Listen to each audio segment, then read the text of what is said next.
Welcome back to the Giant Beastcast. Wow, another week here.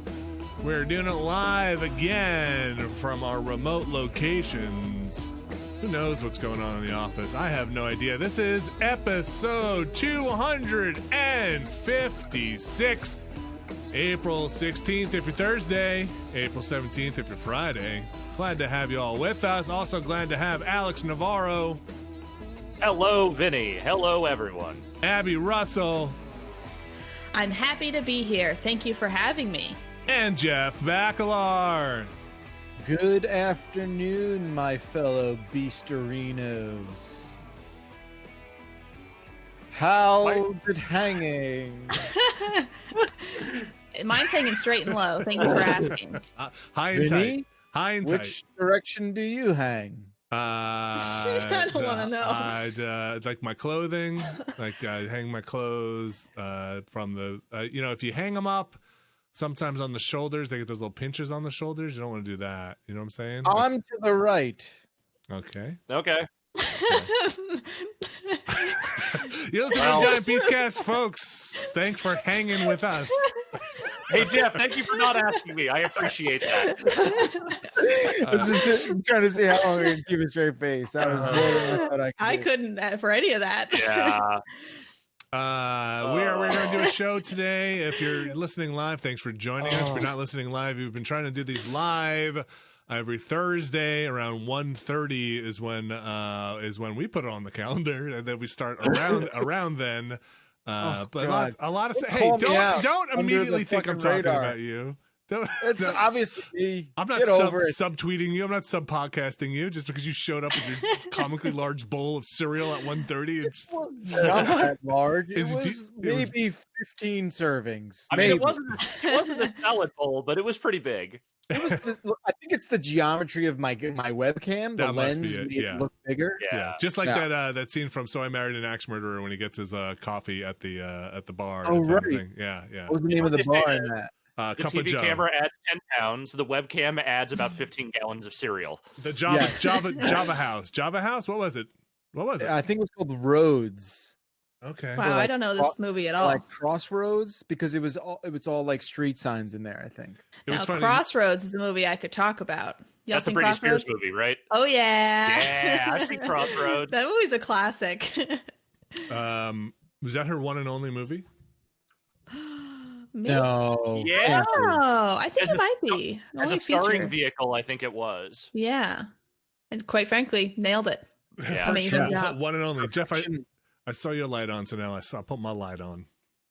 How do you know? Oh, yeah, it's on. I could see the reflection in your glasses, the little ring light. I know, that's the one thing I can't really get my hands on top of there. Because I do these videos for Cena, and you see, maybe I'll just not wear glasses. Should cool. I get one of those? I feel like I see everyone having the ring lights, but I have not used one of those at all. I want one. I want to look beautiful. Also, my apartment, the way it's set up is the lighting is never direct.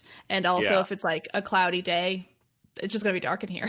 I don't know if you can tell, but there is the only light source I have is directly to this side of me. There is not one on this side. Yeah, I would think so. Okay. Very obvious. It's very hard not to get that ring in your glasses. I get it all the time too. I love that you guys have ring lights though. You can be beauty influencers. It's my beauty dish, yeah.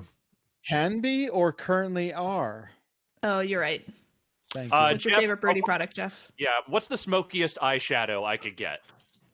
I don't know. Well, you're not very good at this, are you? to the right. To the right. Yeah. Well, Jeff, have you asked? Current makeup lingo, I couldn't even lay something on you there. Well, here's one for you, Jeff. My everyday palette is this chapstick, original flavor. Nice. You just apply it multiple times a day, and then you feel beautiful. Can you do I prefer to use this press play branded USB drive. That's my preferred. That's my preferred one. Wow, that's pretty you guys good. are doing great. For those watching at home, there's some really good YouTube hand magic going on, displaying stuff to the camera. The old I like when YouTubers would have to yell at the camera to find the focus. Like when they do. I know you have to put the hand there. Yeah. All right, come on, find it. There it goes. Come on, don't work with me here today. What do you guys think about sparkles? I hate them. They get everywhere. They're terrible. Bad. It's also glitter's bad for the environment. No more glitter. Rip Taylor died. Glitter is banned. He was the last one. He was the only reason it was still allowed. It should be done now. No more glitter. I'm anti-glitter. One of my favorite things about my son's kindergarten teacher, she was also a wonderful person. She also hated glitter, so there were no projects with glitter in the classroom, and I appreciate that. Pro anti-glitter agenda. But you know what I am pro on? I'm pro Animal Crossing. Okay.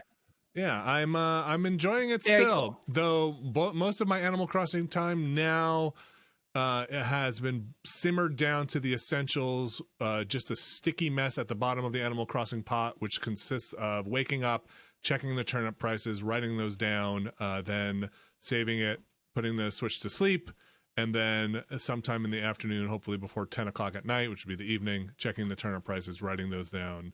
And that's kind of most of my Animal Crossing for the last week, though. Oh, no, stop!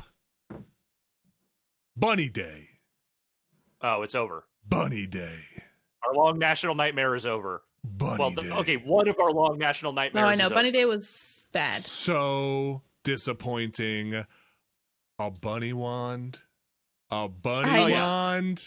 The bunny arch. None of it was worth it. I will say I made the bunny wand, but I liked the little tipper thing more than the bunny wand. I wish I just kept the tipper guy. Yeah, the beat 'em up toy, the bouncing the punching toy. Bunny wand after all of that.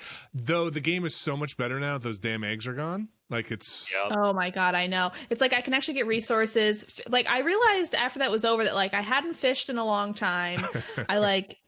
There was a period in there where I was trying to build all this stuff and I needed regular wood and it was so hard to find because I kept getting those stupid fucking eggs. But now that it's over, I'm oh, it's nice to fish again. I love the bass. I'm fine getting bass, whatever. Who cares? It would have been, I feel like it would have been okay for them to have an event in that game that was decidedly chintzy, kind of fucked up, and not that fun, and everyone could just make fun of it. If it wasn't the first event in that game, I think that would have made a huge difference. I feel like the timing was bad. It broke the inventory. Yeah, it broke a lot when a lot of people were we need new resources. Yes, we just started this game. Or the people are still getting their full inventory, and half of it's already filled up with 6 different types of eggs. I'm so glad it's over. I dislike the entire thing. I don't think I got it. I like the dress and the hat, and that's about it. The big brimmed hat. All the egg costumes I thought were silly, though it was fun seeing the residents dressed up as them because they look like idiots running around the village. But man, goodbye Bunny Day. Hello, every time I dig I get a fossil or gold. Yeah, back to fossils. Wait, you get gold when you dig? Well, from the shiny dig holes or whatever. The glowy holes. The money. Okay, the money holes. Abby, I saw some of your island on your stream. It's looking very good. That is a 5-star island. If I've ever saw it. I love the promenade, the boardwalk. Very nice. Coming along. Thank you. I still need a few items for the boardwalk. Got to fill it out some. It is. I will say, once you make your island and make it nice, it's really fun to see your villagers walking around in it and sitting in chairs and stuff. I don't know. I think this game does a really good job of making the villagers feel like they're actually living in the world, whereas the other ones, they would maybe hold a net sometimes or a fishing rod, but now they're eating a sandwich and I don't know. It just feels much more lived in a way that I really enjoy. But now that I've got a 5-star island, I feel like I'm kind of just waiting to get furniture, so I feel like I don't really play so much anymore, which is fine. I also played almost 150 hours in a couple weeks. Whoa, so that's a lot. I spent a lot of my time outside of work playing that game. So I'm glad. So it's not like I'm oh my gosh, I didn't get enough out of the game. It's more just oh, okay, I think I've sort of hit my equilibrium and now I'm just sort of doing the daily chores. And then I'm also just distracted with other things. Got into a TV show, Killing Eve. Good show. Nice. Gonna finish it up. But also, I think I'm just waiting for the next season too. Yeah, that's the joy. It's a check-in game, right? At some point, it just becomes a check it out, weed the earth, and then terraform. So Animal Crossing, weed the earth, terraforming. Animal Crossing continues to be enjoyable. We just got Isabel on the island. Nice. we're past a little bit more of the part where the co-op islandness is a problem, because we're, you know, some of the main events are past again. We got the big house and people moved in, so we'll see how that goes and continues to go. Doom I have not touched, so I have not finished that. I want to. I think I'm about to get into this Final Fantasy VII remake. It seems like enough people have recommended it to me to say this is very good and you should check it out. I would say I'm a fan of Final Fantasy VII, so I'm interested to see what they've done with it, but it sounds like even if you are not a fan of Final Fantasy VII, this has some things that are just good. I wasn't sure if this Final Fantasy VII remake was going to be for me. I was very on the fence about it, and then I saw the commercial that has a dreamy, slowed-down cover of Bullet with Butterfly Wings featuring that game, and now I'm in. I'm 100% sold. Really? Now I know it's the video game for me. Oh, I'm going to see that. There's one video game commercial. There has been one video game commercial since 2011, and it is that commercial. Even Final Fantasy VII is not immune from being that one video game commercial. That's great. That's great. I like Bullet with Butterfly Wings. I would like to hear their slowed down version. Would you like to hear Karen O from the Yeah Yeah Yeah sing a very slowed down, boring version of that song? I don't know. Probably not. I'm not sure. Okay. But Final Fantasy VII Remake, I know a lot of people are playing it. I think I might play it. Yeah, I think I'm going to as well. It sounds pretty long. I didn't really play Final Fantasy VII back in the day. Like, I've seen chunks of that game over the years, but I've never been a Final Fantasy person. But, like, people keep saying to me, it's like a JRPG Yakuza set in Midgar, and I'm like, that sounds kind of okay. Like, maybe I kind of want to do that. That's an interesting comparison. That would not be how I would describe the original Final Fantasy VII, but I heard this new one is a little different. I am was a Final Fantasy fan back in the 2D days. I did not. Boy, here we go. Let's dig it up. Let's put on our time machine hats and go back to the stunning year of 1997. Let's go back to 1997. Yeah, here we go. Here's me. If there were a forum, I would probably be typing. I can't believe Final Fantasy is coming to Sony and not on the Nintendo platform. They've betrayed Nintendo fans with this current Final Fantasy. I can't believe it. And then 3D, blah. Well, this will never catch on. So I didn't get into it. I didn't have a PlayStation. I was in college, didn't have a PlayStation at the time. Played the PC demo, or maybe in college got a version of the PC game. And was a little angry that it wasn't on a Nintendo platform. And then I played it in the early 2000s when I got one of those. Do you remember those flat, skinny PS2s with the flip tops? Those were awesome. Yes. Yeah, I got one of those and played Final Fantasy VII. That's my dog. He also doesn't like Final Fantasy VII. Whoa, Kirby! First time on the pod. Yeah. Then I played Final Fantasy VIII. Let's really get into it. Got into Final Fantasy VIII, thought that was kind of just like a glorified Pokemon game, and then Final Fantasy IX I really liked. Final Fantasy X, I know that's the one people go gaga over, and that's the one that I don't think I finished. I think I kind of jumped out there. Did you ever play X2? No. Okay. No, but I know people really like that as well. Yeah, Dress Fears. Final Fantasy VIII I think is the one where you're running down. Let's see, there's 8. I think that's the one where you're running down the hill for like 40 minutes and just doing summons in the beginning. And I was like, what is this? What is this? Give me my Final Fantasy. Give me a mage, a white mage, red mage, black mage. Give me a fighter. Give me a ninja. Give me the rat tail so they all get their special powers. That's what I want. Anyway, Final Fantasy VII, I heard that's pretty good. Yeah, people seem to like this remake. Yeah. We played some more GTFO. I still like that game. You can check out our stream. Yeah. We played some multiplayer. Alex and Ben and Brad and I went in. That game is very dark, and I mean that in the not lit up sense. It is extremely dark. So check that out and look for the flashlight stuff. And then we tried to play some Red Dead Online, my family and I, and that game's just been broken for like 2 weeks. Like all the quest stuff has been broken. In what way? Like we haven't been able to get bounties off the bounty board or. Oh, really? That's like the whole game, though. That's what you do. I know. Yeah. That's what you paid money to do. Yeah. 15 gold bars. Yes, and it feels like it's just been broken for 2 weeks. So we went and we played some more Warzone, which was still fun. Still fun. I feel bad. I lose like every gulag match, and I feel like I panic in the gulag, and I just go on my knees and put my hands up, and that's not how to win a gulag match. And No. So what's a gulag match? Yeah, the Ric Flair method doesn't work there.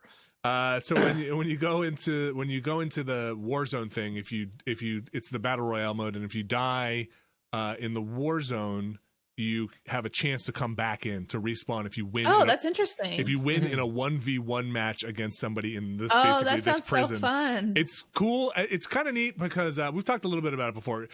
While you're waiting for your 1v1 match, you're up in like the balconies watching the other 1v1 matches go. You can throw like little rocks at them, and it'll just say like, up next, you versus this guy, and then you kind of start and you each have a random gun, and you just go at each other for like, they're so fast, they're like 15 seconds. And I'm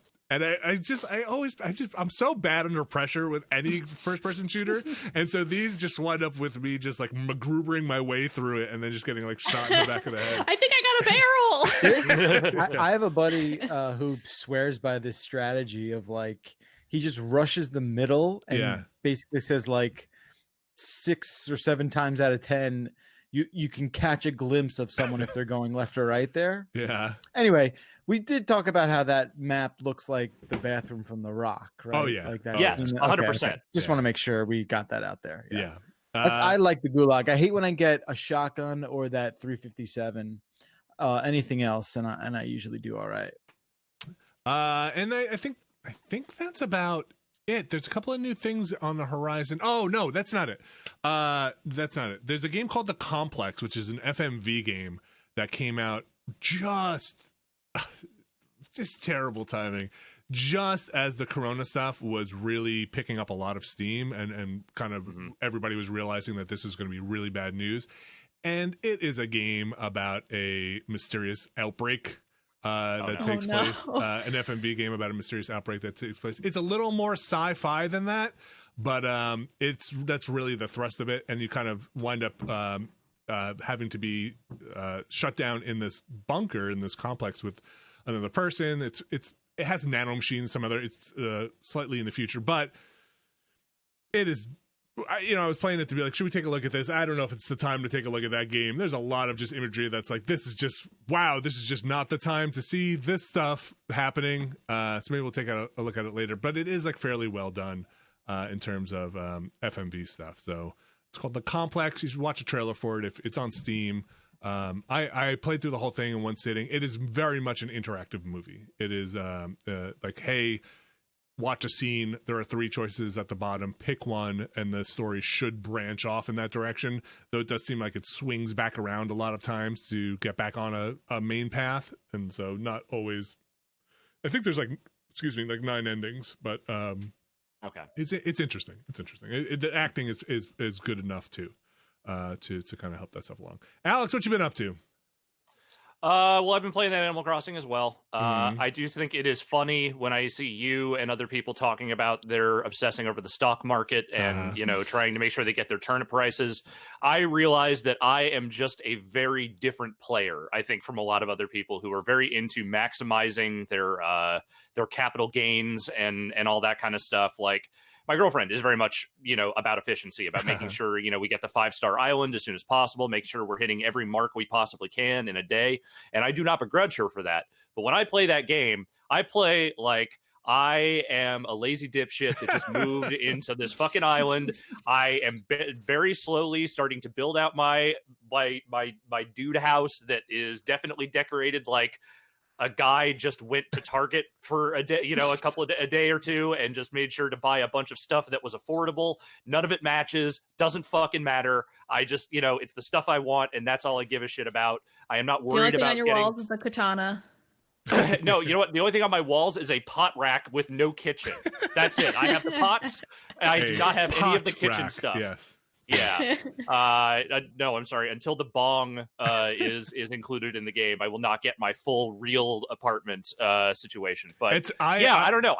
I'm totally the opposite. I told my son, I was like, hey, don't put anything up on the top of this mountain here because that's where I'm moving my house, on the top of this billionaire mountain up here.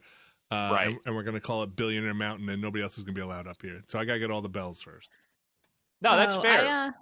I feel like there are some, I don't know, a lot of people are like min-maxing the game in a way that like I find not fun as well. Like, have y'all done like the fake tarantula island? Because if you like go to those like Nook Points islands, like the bamboo one specifically is supposed to be good for it, and like chop down all the bamboo and like dig up all the stumps and like dig up literally everything on the island, then like tarantulas will spawn. Yeah. But it takes so long. But like I tried it like once. Yeah. I mean, tarantulas will spawn. You just have to make sure like no other bugs spawn basically. But it's so much work. Like, I don't know. It just feels so not fun to me. Also, I find the stock market so stressful. Friend of the site, Alex Boniello, will like text me like every Sunday morning being like, what are your stock prices? And I was like, maybe I'll get into the stock prices. And then I did it and I was like, this sucks ass.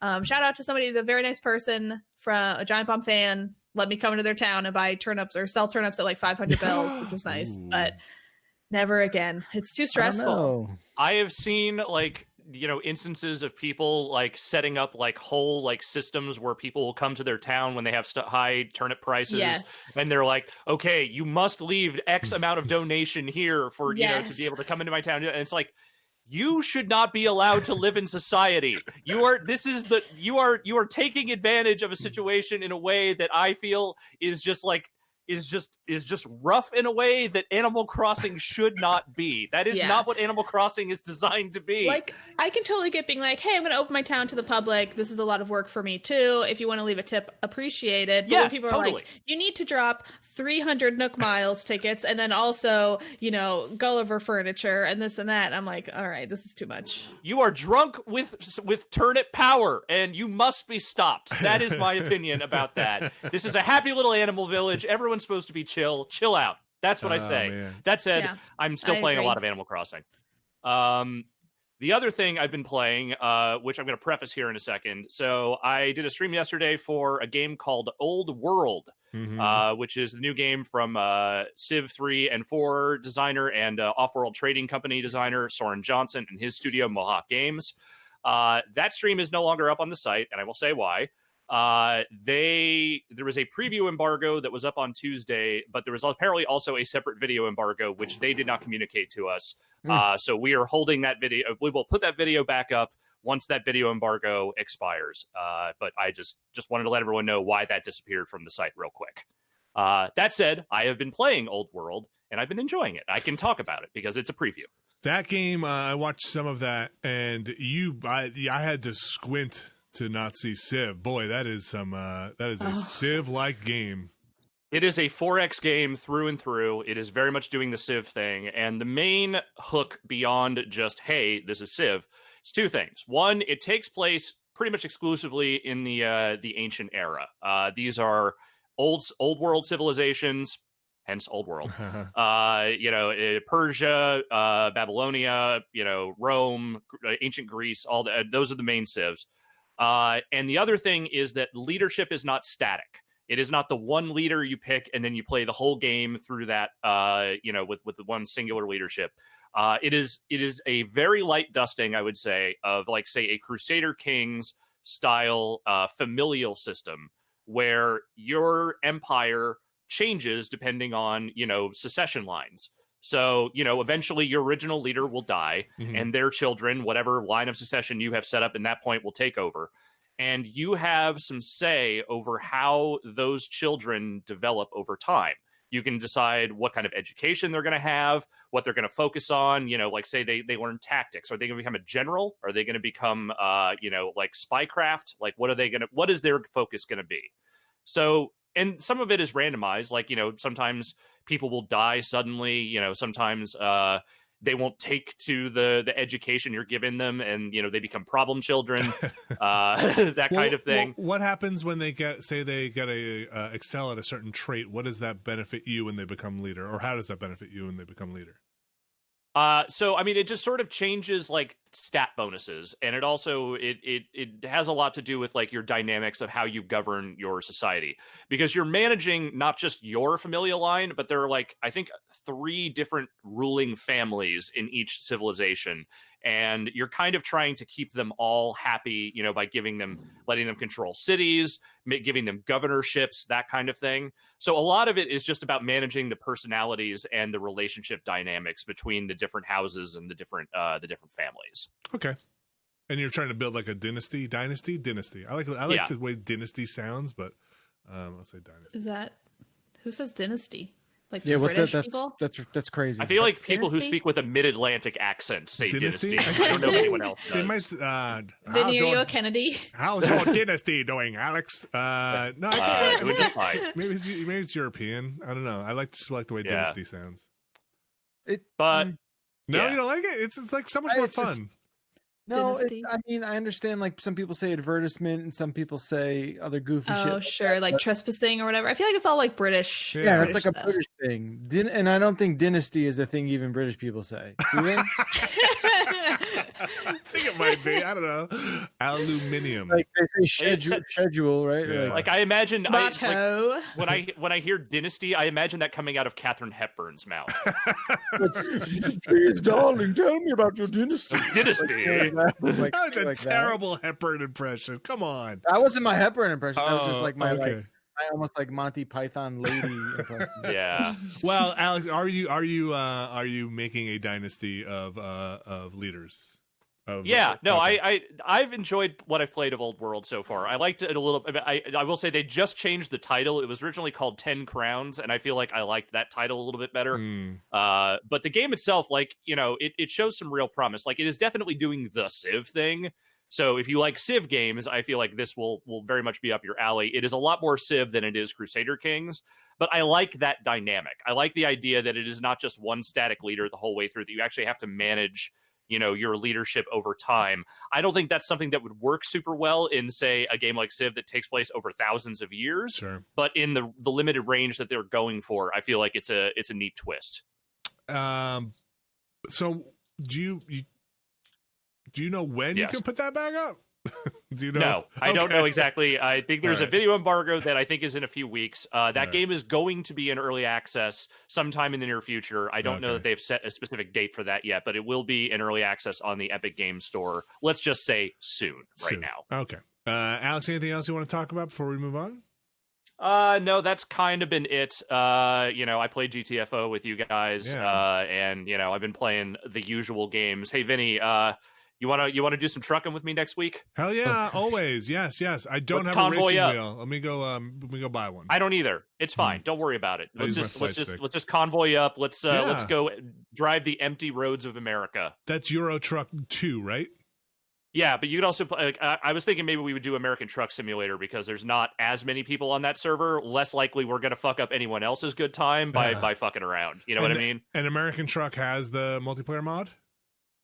It does, yes. Okay, yeah, sure. I'll do whatever. I'm game for whatever. Excellent. Abby Russell, I know the Animal Crossing has been on the over 150 hours. You said? I don't know, something around there. I haven't checked, but it's definitely over 100 hours. I've been putting my time in.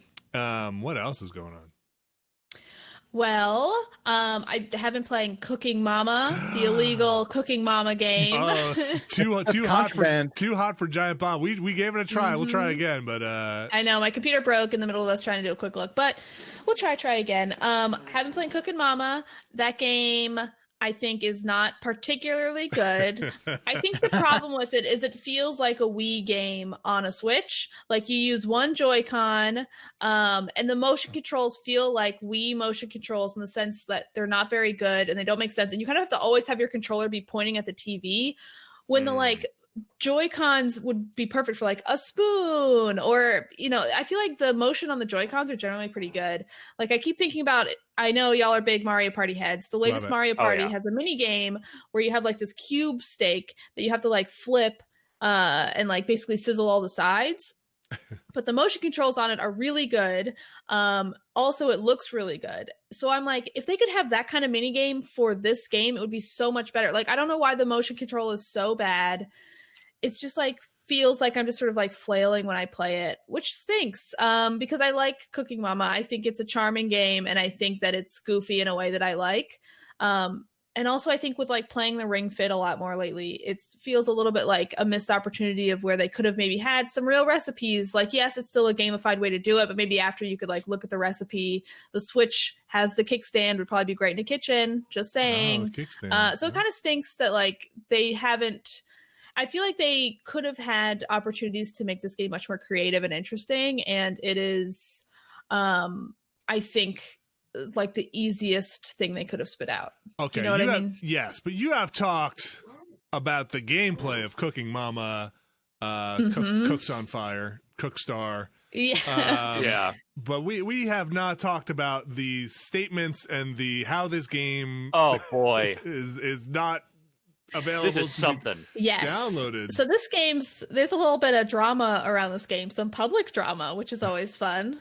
Vinny, do you have the statement in front of you? I'm trying to pull it up, but the one of the places I'm trying to get it says it is no longer available. So oh boy, and even more drama. And the lawyers took it down. And there has also been a counter statement by the developers. Jesus Christ. So okay, so Vinny, what the original statement was basically being like, "Hey, we told these developers not to publish this game." Yes. I don't remember the names of them, but it's like we told them not to publish it, like Planet Games or something. Yes, Office Create is the rights holder, and then Planet Entertainment are the developers. Yeah, so they're like, we told Planet Entertainment not to publish this. We said it wasn't ready yet. We said to fix it. They published it instead, which is why we pulled it down. And then we told them that we weren't putting on the PS4. Stop saying you're putting on the PS4. They continued to say they're putting it on the PS4. So it was basically just like, hey, they're doing all the things we told them not to do, and they've gone rogue with our game, basically. Yes. Unbelievable. And then Planet Entertainment just recently put out a thing that says Planet Entertainment wants to explain the mystery surrounding the Nintendo Switch game to all the Cooking Mama Cookstar fans. Office Create, the rights holder to Cooking Mama, approved a detailed game design in 2019. First Playable, the game developer, and Planet followed the exact approved design. That design is the exact game on the Nintendo Switch, which also includes many additional Office Create suggestions, which add gameplay value. Unfortunately, creative differences arose as Cooking Mama Cookstar was near completion that were outside the scope of our agreement and the game design approved by Office Create. By contract, Planet is fully within its right to push. I'm going to just start editorializing to push Cooking Mama out the door. Is it all caps? I don't know. Yeah, that's all caps. There is no active litigation or ruling that prevents Planet from publishing the game. Cooking Mama fans have been very enthusiastic about Cooking Mama Cookstar, including the many new features, including a vegetarian and unicorn food. We appreciate the overwhelming positive response and support for Cooking Mama Cookstar fans. Office Create has our total respect, and we thank them for their wisdom and wish them well. Yeah, right. Yeah, okay. I'm gonna use that one the next time somebody cuts me off. I thank you for your wisdom, and I wish you well. Wish you well as you like key their car. This is. I cannot imagine a more frivolous and bizarre thing to be having this kind of beef over than fucking beef. Cooking Mama. Like, nice. I have no dislike. I have no dislike of the Cooking Mama franchise. They maybe made a few too many of those games, but whatever. You know, like, they're perfectly acceptable, perfectly enjoyable games. How has it come to this? How have we come to this point in the world where people are beefing over fucking Cooking Mama? How? I don't know. Did you say beaving? Yes, I did. That's the English. It's the Brits. Is that like a British pronunciation? Yeah, that's the British. No. That like short for beaver? The beef is a very specific kind of beef, mostly coined when it was as beef between journalists. Journo Beeves was straight up a fucking Twitter account. It was a Twitter account that existed for a while that was literally just game journalists fighting with each other. Huh, That's so fun. I love that. Cut. Oh my god. Okay. Yeah, no. Here's your deep cut for the day. I love people publicly fighting. Oh my god, I love that so much. I found the Office Create version of this, which is a little long, but there are two things I'd like to kind of point out. One is they're basically where they say, unfortunately, this is Office Create. The rights holder says, unfortunately, the quality of the game builds failed to meet the standards that our customers expected and deserved, right? That's what they're saying. They said, don't put this out, and then they went out to put it out. The other thing that was just odd was they also say in here in another paragraph, we, Office Create, have also learned that Planet and or its European distributor has been promoting an upcoming European release of a PS4 version of Cooking Mama Cookstar. Office Create has not licensed Planet or any other entity to create any Cooking Mama games for PS4. Office Create itself has not been involved in the development of any PS4 Cooking Mama. So I don't know. apparently there was a notification of termination for the license to Planet. This whole thing is for this to be Cooking Mama is wild. I don't know. Free Cooking Mama. Free Cooking Mama. The mama drama is real, and it continues. Yeah. And we will Which is a shame because it's a real mediocre game for all this drama to be surrounding. Yeah, back to the gameplay a little bit. I do just wish, I feel like they have so many opportunities to like make it interesting, and I feel like their spin with it was like, we'll incorporate social media. So you like take a photo of all your food and then people like it. But it's not that interesting, and like even the photo options aren't like goofy and fun in a fun way. They're just tedious and not intuitive. And I wish that if they're going to do like a social media thing, they would make you like make all those like wild recipes you see on the internet. You know, those like 60-second recipes where people are making like hot dog soup and shit. Oh yeah, no, they should do an officially licensed food god bit, and they just do a whole series of levels where all you do is dip regular food in gold. Is that a real thing? Yes. Wait, like a gold leaf that you eat?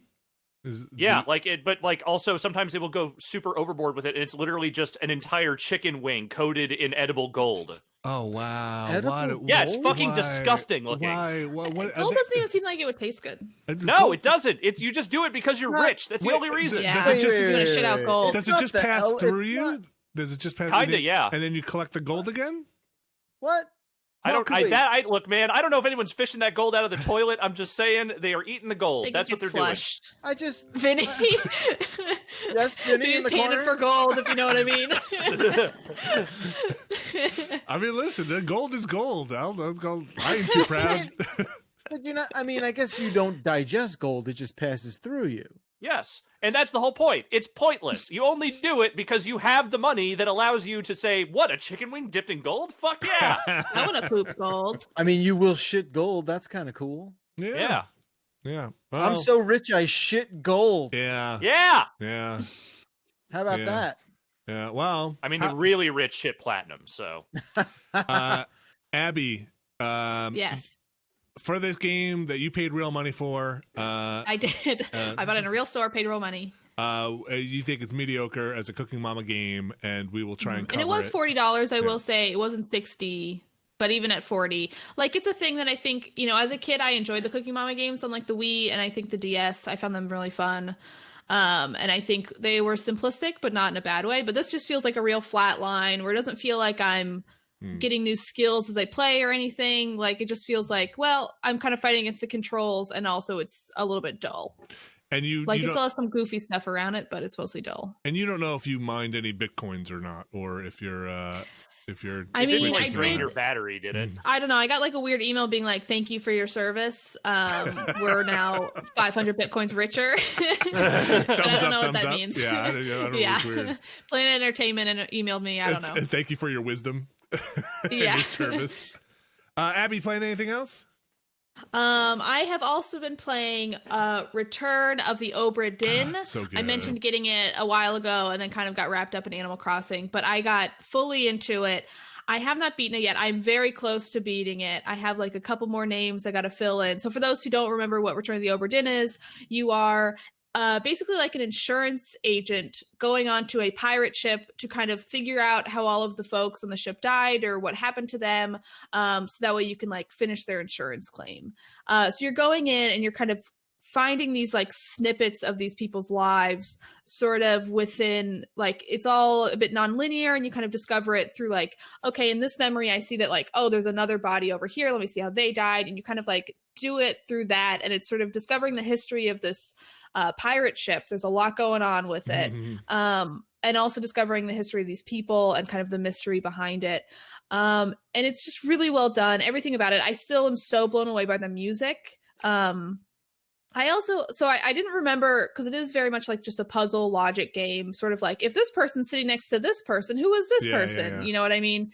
So I really didn't remember much of it. I remembered a few things from the story, but not a lot of it. So going through it a second time was nice, because I feel like when you first play it, you're going through these memories and they're all nonlinear. Even as you discover like each chapter, those are nonlinear too. And they're all just sort of scrambled up, trying to figure out who is who and what is what. So going in it with like just a little bit of memory was nice to feel like I wasn't as overwhelmed by information. I feel like I missed less stuff. Sure.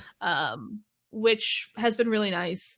But yeah, I feel like I'm getting to the final people, and there are like a couple. So there's like indicators where it's like one little triangle is like easy to, you should be able to deduce who this is pretty easily. 2 is like, it's a little bit more of a challenge. 3 is like, you're really gonna have to do some guessing if you want to try to deduce this right now. You need more info. And I feel like I have like a couple like 1 diamond people, and I'm like, who are you? And I like can't figure it out.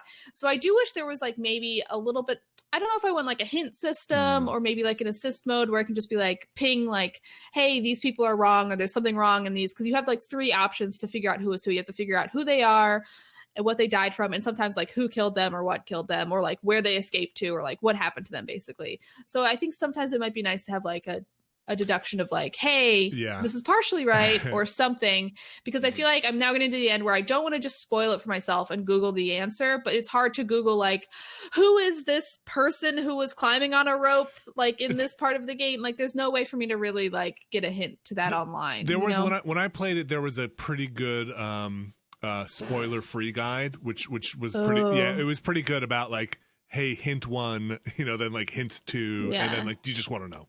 Hint 3. Okay. I used that. I should look into that. Yeah, I needed it for like two or 3 people. My favorite part of that entire premise is it's very supernatural and you're going through these memories, but the setup is like you said, you're an insurance claims adjuster basically going through the books to see who should get paid out, what families should get paid out because it was the cargo ship's fault that they died, or did they murder somebody, right? So you have to go through and be like, well, don't pay that guy's family because he's obviously a jerk off and he's a murderer, but that guy was killed by fallen cargo, and that his family gets paid. Right, and this guy was pulled over the ship by a kraken. So right, and like you should probably pay him. You should pay him, and then like at the end, you should just submit your report, and it's like, here you go. Yeah, another insurance claim done. Let me put my spirit watch away.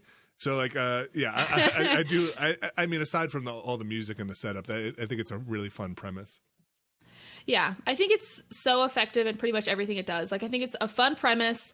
I think it is stylistically really cool in a way that just serves the story and serves the mechanics of the puzzler, in the sense that like you have this sort of old-timey, I don't even know what to describe the art style. Like I think it's mimicking some kind of old game system that I don't know, some kind of old computer. It's like, but anyway, it like looks like that. So it's like, you can tell people's faces, but they're not perfectly rendered. And I think it only adds to sort of like the mystery of deduction of like, well, who is who and what is what, which I think is really effective.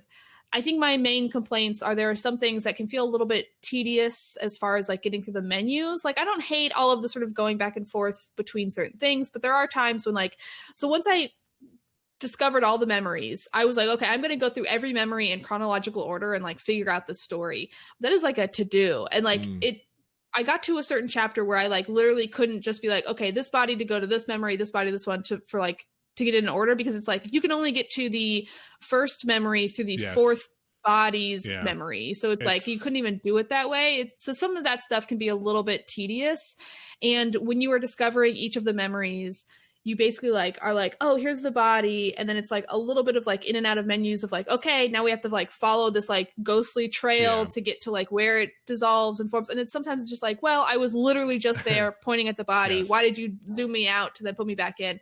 Some of that can be a little bit like, okay, let's just get to it. I don't know if it's just like masking a loading screen or what, but sometimes it feels a little bit like, why am I going through this again? Yes, too many layers sometimes. Yeah. But that feels like a small complaint in like what is really like a very, very engrossing game. So good. And like definitely one of my favorites ever, I'd say. I'm eager to finish it again. I need to get that spoiler free guide, because that sounds like a good it's very good. It's like I'd put it there in some of my favorite games, because or in the kind of glass case, if you will, of favorite games alongside Outer Wilds. Like it's got that vibe of discover this on your own, and very satisfying when you make those connections. And I think both feel very singular to me. Like I've never played a game like Return of the Obra Dinn. I probably doubt that I will again. Like it's both very simplistic and very complicated and just really effective overall. And it's also running great on my Switch, which is awesome. I've been good. playing on the Switch, no issues at all. It's been great. Yeah, but no bitcoins. So what are you gonna do? No bitcoins, I know. I mean, it's no cooking mama, but That's right. What is? bring more motion controls. Anything else, Abby? That's mostly it. You know, checking in on Animal Crossing here and there, but that's Abby, pretty much it. Are you going to play Final Fantasy as well? I would very much doubt it. Doubt it. Okay. Is my answer. Okay. Did you? I did nothing ball? about that game interests me the way you described it earlier as a JRPG Yakuza in what was the world you said? Morrowind or something? No. That is No, that's not what he said, does but not yeah. sound appealing to me. Okay, perfect. Jeff Bacalar. Oh, hey. Oh, hey, you've been quiet. What's going on? Yeah, well, I have over nothing to there? add about Animal Crossing to Yeah. my own. That's my own doing. Yeah. Obra Dinn, I like a lot, but I'd like to hear Abby's, uncompromised thoughts on the game. Oh, nice. And yeah, that's where I'm at. I finished Resident Evil 3. Yes. That game's all right. That's, I'll say this. I enjoy watching Abby play that as well. I just enjoy everything Abby's doing is what I Wow. Thank you, Jeff. Wow. Well, perhaps we can enjoy something together on Friday.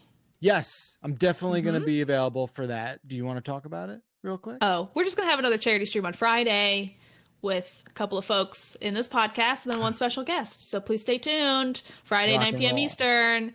Benny, Jeff, and one other person. I'll let you guess who. Also, I don't know who it is. While we're there, it's Do you not, Jeff? I don't think so. Oh, really? Well, watch it's Jeff some find person. Watch Jeff find out the mystery as well. We should also mention while we're talking about that, is it this weekend is the community endurance run? Yes, it is. Yes. So my charity stream, I think, is sort of like kicking it off. Yeah. I think there might be stuff going on now, but yeah. Yes. So mine is sort of like the start of it into the weekend. Yeah. Sorry, Is Jeff. this I where don't want. my pinball stream gets booted? Is Yes, that what you're saying? That's right. You needed to book a slot. It's a very packed schedule. What's going Yeah, on, and Jeff? who would have thought Sunday night was Prime conflict, time. but here we are. Yeah, that's about it. I haven't really been playing that much stuff aside from Warzone. I'm still doing that a bunch, but even with Warzone, I'm starting to cool down a little bit. I'm really looking for. I kind of have to decide like the next game I really jump into. I still have to do the Control DLC. Yes. I still have to do. I do too. I gotta write that down. I keep forgetting. Yeah, write Yeah, me it too. down. Don't forget, write it down. And I also have to. I want to play Doom. I haven't done any of that. I don't know what it is. It's a part of me that is maybe through all this just not. I don't know. I don't have as much free time to myself as I kind of thought maybe 3 weeks ago I was gonna. My wife was out of work because of, the production situation with shows, but now she's going to be working again on a show. And it's crazy. So like, we're going to have more, time devoted with the kids. So I don't know. I'll figure it out. Don't worry for me. Don't cry for me. No, I'm not worried. Hey, I know what I am worried about.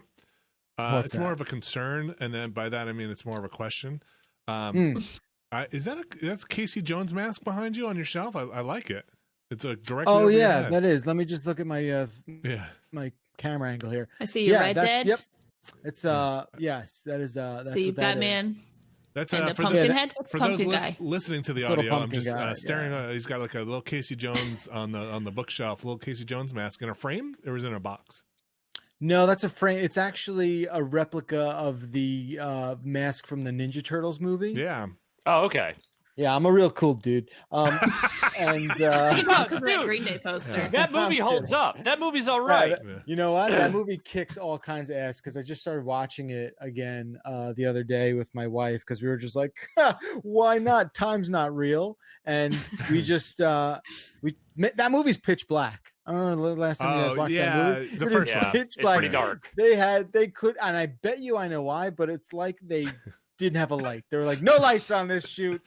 No lights. Look, the turtles look at least 60% less rubbery because there's no light on them, and that's why I think they did it. Those puppets are fantastic. Those costumes are great, but I guarantee you they didn't light any of that. Just so they're like, oh, we can see too many zippers and buttons and creases. By 1990 standards, like that shit is pretty impressive for what it is. Like, you know, I'm not going to stand here and tell you that like those suits look great in 2020, but in 1990 that blew my fucking mind. And it has that. Also, sorry, go ahead. Yeah, Jeff. go ahead. No, I was gonna say like another thing about like, you know, that movie's goofy as hell, I guess, but like it's also not. It's also somehow like not very cringy in a way that I thought I would be cringing. You know, like the whole setup of the movie is kind of ridiculous, where they're just like crime.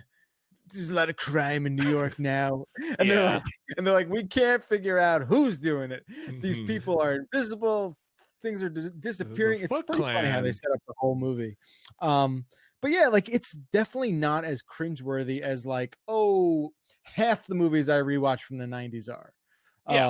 So kudos to them for that. But the masks have that thing that was in the 90s and, you know, a little earlier to 80s, but I feel like it was in the 90s with a lot of animatronic and masks where you can very much see they're very proud of all the servos and stuff they put in the mask. Yeah. So you see like 4 of them move at a time, like when eyebrows go up and then it smile. Like it nothing else moves on the face except where the servo points are. So it's got this very like, is that the one where they go to where Raph goes to the farm to cry? Yeah, he's got like a whole 30-minute excursion where he's like getting in touch with some demons that he has. And they also think like there's a period where he's like in a coma in a bathtub for a while, and like Leonardo is like watching over him, you know, until he wakes up. Like it's surprisingly like grim for a Ninja Turtles rubber suit movie. It's pretty deep, and I remember seeing that in the theater twice when I was how old was that 1990? So I must have been. Like, I think it was 90. Yeah. I must have been like 8 years old when that came out. And I definitely remember the second time seeing it being like, oh, here's the boring part. Oh, like here's the part where I kind of don't care. But no, watching it again, it's still good. And obviously, you know, we're looking at that through, you know, sort of nostalgic lenses and whatnot, but that movie kicks ass. Well, I'm glad you got that on your shelf to remind you. Well, you know, it's funny because I was doing all these videos and they're like, hey, do you have like cool shit you could put on your shelves? And I'm like, what? All these books aren't cool shit? And they're like, no, you probably have toys, right? Look at you. You probably have toys. Look at you. You got some toys like a sword or something, like a nunchuck or something you could put back there. There's something cool you could put there. So anyway, I guess I have to do a better job of putting stuff there. But thanks for letting me talk about something that's not a video game. No problem. Anytime, Jeff. So Jeff, you got like a Batman book on your shelf? No, that's actually the Batman NES video game. Wow. It's cool. The box art from it, and it's there's like a NECA release that has that purple Batman from that Batman game. Remember? He was like yeah. Did you get the NECA Turtles?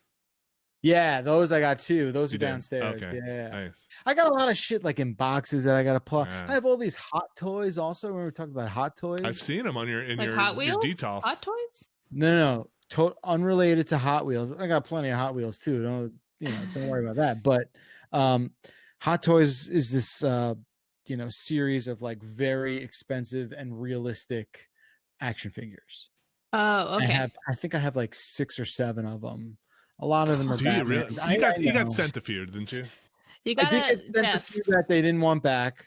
Jeff, what you got to do is you got to build a shelf or maybe like 4 shelves behind you, and you got to set them up right behind your camera. Put all of those action figures right there behind you, so everyone can see it every time you live stream.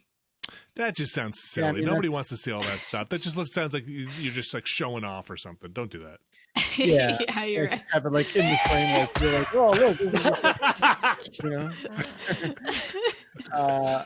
yeah. I do have a couple display cases, but they're not. Since we moved in, I haven't really given them the attention that I probably need to. But maybe we'll get to it during this time of quarantine. Maybe. Who knows? Do you want to talk about video games or not really?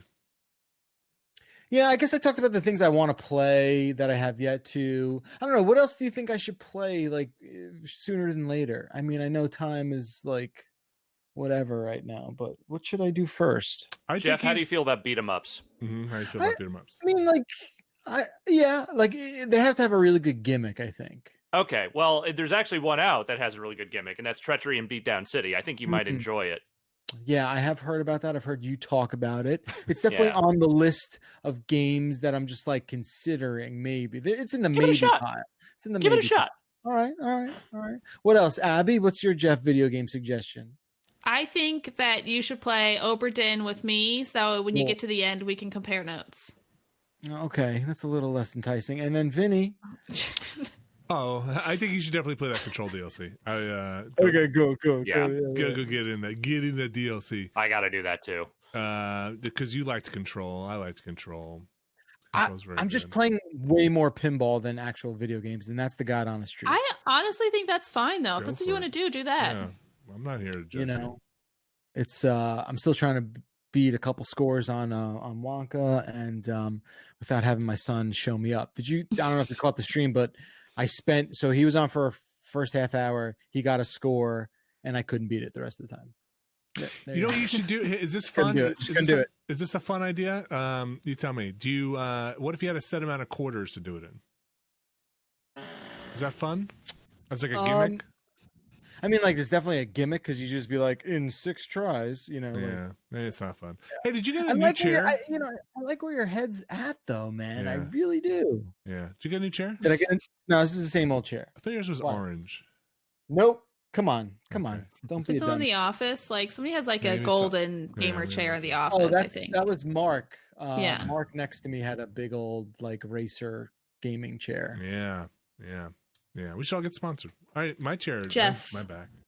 What's up? I didn't pull this email, but somebody asked about like if you could take the glass out, can you like mod a pinball machine, like put in a bunch of balls in the beginning? Will it know?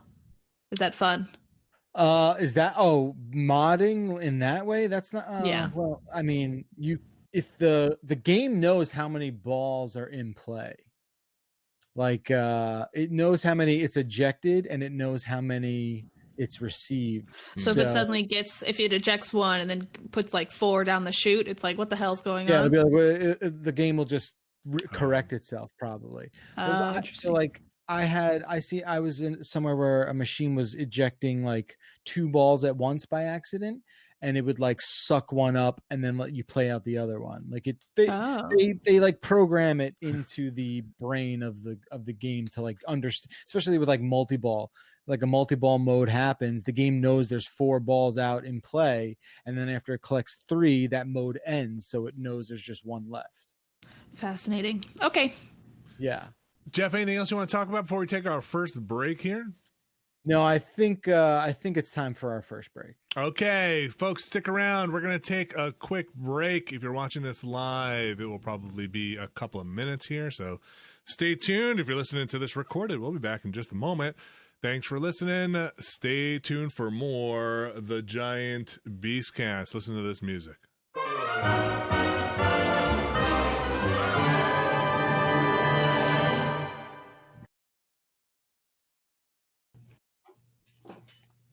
Squeak. And we are back, folks. How you doing? Squeak. Squeak. Before we get into the news, I forgot to say I got that. We're not sponsored by them, so chill out. I got that got that Marvel Unlimited. I'm already mad now. That Marvel Unlimited subscription. Which is a shame because a lot of times we are sponsored by the DC Universe one, but I got that Marvel Unlimited subscription, and I was like, man, this is cool. I'm going to go back. I'm going to read some old comics, and it's overwhelming. And then I found a comic list that was like, you want to know everything? I was like, I do want to know everything. You want to know everything? Oh boy. And it's like, I do want to know everything. Like here is a 30,000 comic reading list. If you want to know everything, we'll cut out all the BS. What's that? Wait, suddenly less overwhelming. It's still a lot of comics, Vinny. Yeah, but it's like structured. Like, so now I made it through like a lot of the early Thor stuff. I went through a lot of early Wolverine stuff. Because I was So originally you found you found like a guide, a reading list, like a yeah. thing that's okay. Yeah, For, yeah. And this is to understand what, like the MCU or it's kind of like just like, hey, you want to jump in and like you want to know how we got here through the reboots and all the business. Because at first I was reading just the big arcs like Civil War again and the Genosha stuff and all the the House of M and all that stuff, and I was like, man, but I want to fill that back in. And so it's got like not everything clearly, but it's like, hey, do you want the big pieces of this? But we're going to do it for a lot of characters. It's overwhelming, but I like so now I'm home to put my kids to sleep. And so when I'm putting the kids to bed, when they fall asleep, I'll have an extra 10 minutes sitting in the room with them, and I can break out the iPad or a book or a Kindle or something and read, and I can get through like 2 comics in 10 minutes. And yeah, they're super quick. Yeah, they're quick. And I like the way that app is set up. I don't know if any of you guys have it, but it's nice. I just don't read enough Marvel. Yeah. So yes, right. Yeah. That would be important. Yeah, I know you're a Batman guy. I'm a Batman guy, but it's not just Batman. I read a lot of like Dark Horse stuff, and I'm all over the place, and I just have to wind up paying for everything. Are you done? Because I just wanted to add a little something. No, I'm like 0.01. Are you done? You mean am I done talking about comics, or am I done talking about? Am I done reading them? Yeah, I just want to piggyback on your comic discussion. Oh, because yeah. Go ahead. Go ahead. Yeah, because I just realized that perhaps I'm not playing as many games because I kind of like fell back into like a comic, black hole, and I'm reading some new stuff, and maybe it's new to me, and maybe I would share some of those titles with people if they're interested. What's good? I'm reading a comic called Ice Cream Man. Okay. Have you heard of that? Anyone heard of that? No. What's up? Who's the publisher? I want to say I lose track of this stuff. Ice Cream Man is it Image? I think it's Image. Hold on, I'll look that up. Comics. I read a lot of Image stuff. It's Image, yeah.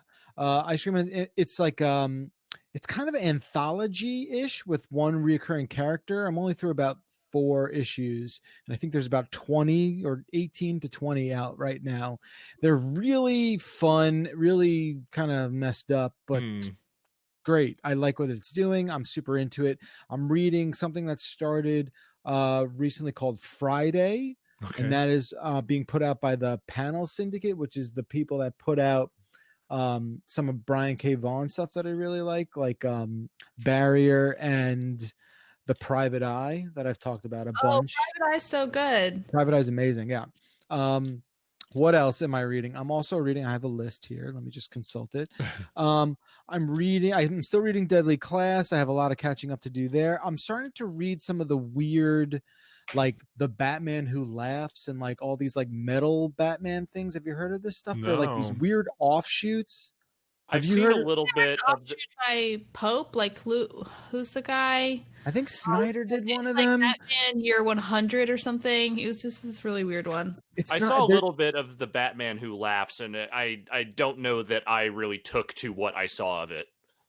They're very differently interpreted stories is the best sort of sugarcoated way I could describe what those things are. I'm just kind of going through some of my list stuff here.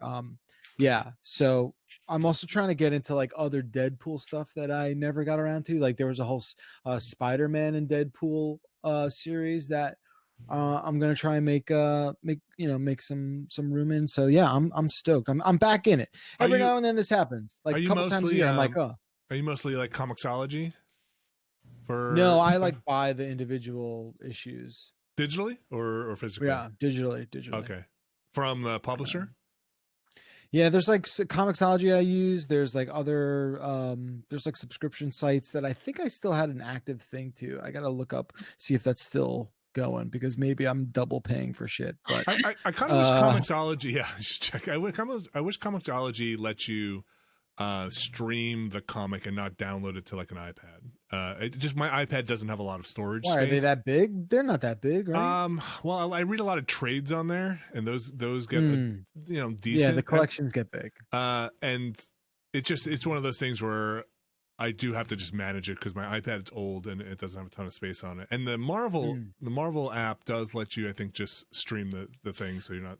I wonder, like, because you gotta. I mean, there's got to be some. Obviously, it's not the same as probably downloading the whole thing, but you have to have some space used to do that. But yeah, right, some kind of buffer or something. Anyway. But yeah, if people want to suggest stuff, we could do a little trade trade suggestion stuff. I'm into it. I also tried to get into this thing called Test. There was this book that I enjoyed the first 2 issues, and then it kind of lost me.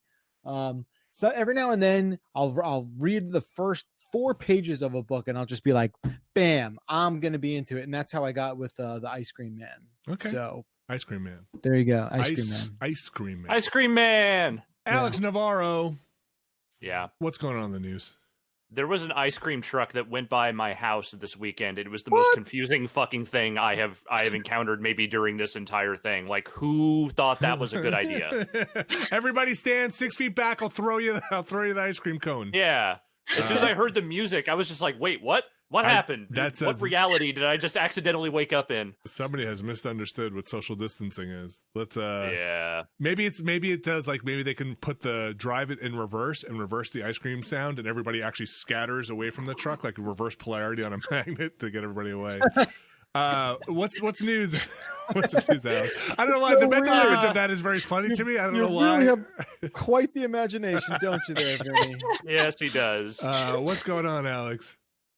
The news is a lot of what it's been. Some COVID-related stuff, some announcements of new things, offshoots, remakes, what have you. Some stuff involving the PS5. We'll start with the one semi-COVID related story. Well, actually, fully related. Gamescom. The one they do in Germany. Used to be Leipzig. Yeah. Otherwise known as the one they do in Germany. Yeah, it's now in Cologne. Used to be in Leipzig, yes. So Gamescom is, by all accounts, the next big games conference that was scheduled to come up, and it will not be coming up. The German government has been rolling out plans for what will be their very limited reopening of their country, their economy, all that stuff over the next several months. But big events in that country are not likely to be allowed again until 2021. So with that in mind, Gamescom has officially, with all this announced, Gamescom essentially said straight up, we will not under any circumstances be doing the show this year. What they will be doing, and this has not been completely spelled out in what the exact terms of this are going to be. Buying their own island. Sadly, no. They will instead be doing a digital version of the event. Jeff Keighley followed up on Twitter saying that he will be doing an opening night live show that is an all digital show on Monday, August 24th. So they're going to do some kind of digital events, but there will not be a thing in a clone that people will go to this year. Okay. That's a bummer, but understandable. I mean, it's the biggest video game trade show. Yeah. It's something like 350,000 people attend that show annually. It's a big one for everyone involved, not just for the European market. For the public also. They have the public days, and that's a bummer, but very understandable. Also a bummer for all the folks who also piggyback in terms of making money for themselves to live. Economies is what I'm trying to say. Yes. All right. I believe that is the technical term. The date on the digital thing or no? Probably the same dates, which is end of August. But they have not specified what the plans are as far as what that digital event will entail. Just that the opening night live thing the Jeff Keighley thing will be on Monday the 24th. Okay, in August. Boy, no, I don't mean to be a bummer, but it's so hard to even think to August. It's like I know, very hard to even think what the world is going to be like. Alex, what's next before I get sad? Well, I mean, I'm not going to make you not sad with this next one, but we'll see. Okay, so we've talked a decent amount about the PlayStation 5 stuff recently. They released the controller recently. There was the Mark Cerny ASMR talk, all that fun stuff. But one thing we have talked about before also is that there have been some issues with Sony and their supply chain. Of course. As far as getting their consoles made, both getting components and also keeping the overall price of the system down. Okay. Some related to the COVID-19 stuff, or all related to COVID-19? Well, so the supply chain aspect of it is, I believe, somewhat COVID related, but also the getting the components cheap, like down to a point where they're not losing a shit ton of money every time they sell a console. Yeah. I think that was an issue even before this really got going. Okay. So there's a Bloomberg article that went up, and they're saying that basically the likelihood is that if the PS5 launches still this year, which by all accounts that is still their plan, they and Microsoft have not made any overtures about changing that. Yeah. The PS5 will very likely be shipping somewhere closer to 5 to 6 million units between when it launches and March 2021, which is the end of their fiscal year. So just going from this Bloomberg article, by comparison, the PS4 sold about 7.5 million units in those opening quarters. So it's a significant reduction, not necessarily like an unbearable one, but one that would definitely limit the amount of consoles available more so than the PS4 was. And sorry, just to pause you there, you're talking about units they would be able to ship, not units they're expecting to sell. They're talking about units sold. I'm assuming they're meaning sold through to stores, not necessarily sold by people. Yeah, right. Was that fill in the channel or whatever they say? Exactly. Okay. It's hard to say. They've been talking also just about how they've been trying to keep this console cheap or cheaper.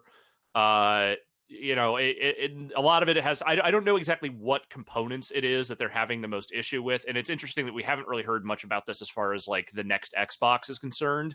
But whatever it is, whatever they're doing with their cooling system, whatever components they're sourcing, there was some anticipation that the system might go as high as like $499 to $549. I don't think it's going to go that high. You don't think it'll breach 500?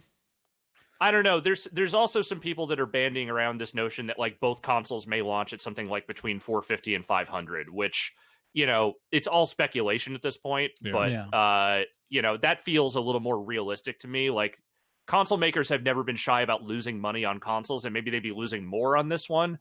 But, they're just trying to get people to buy the hardware. So I wouldn't be surprised. I could see a $499 pretty easily. I could see a $499 PS5 and like a $450 Xbox One if they want to undercut it.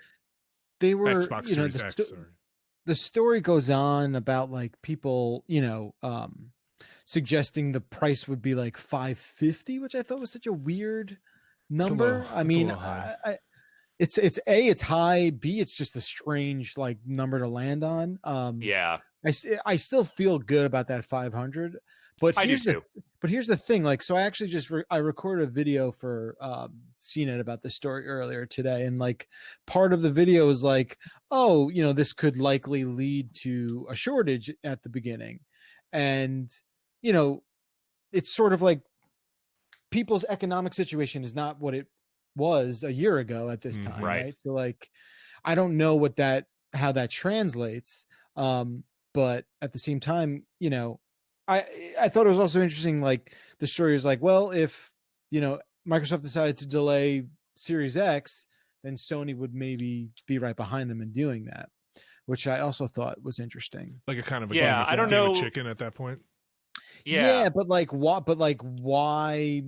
do that then if you could have the holiday season to yourself?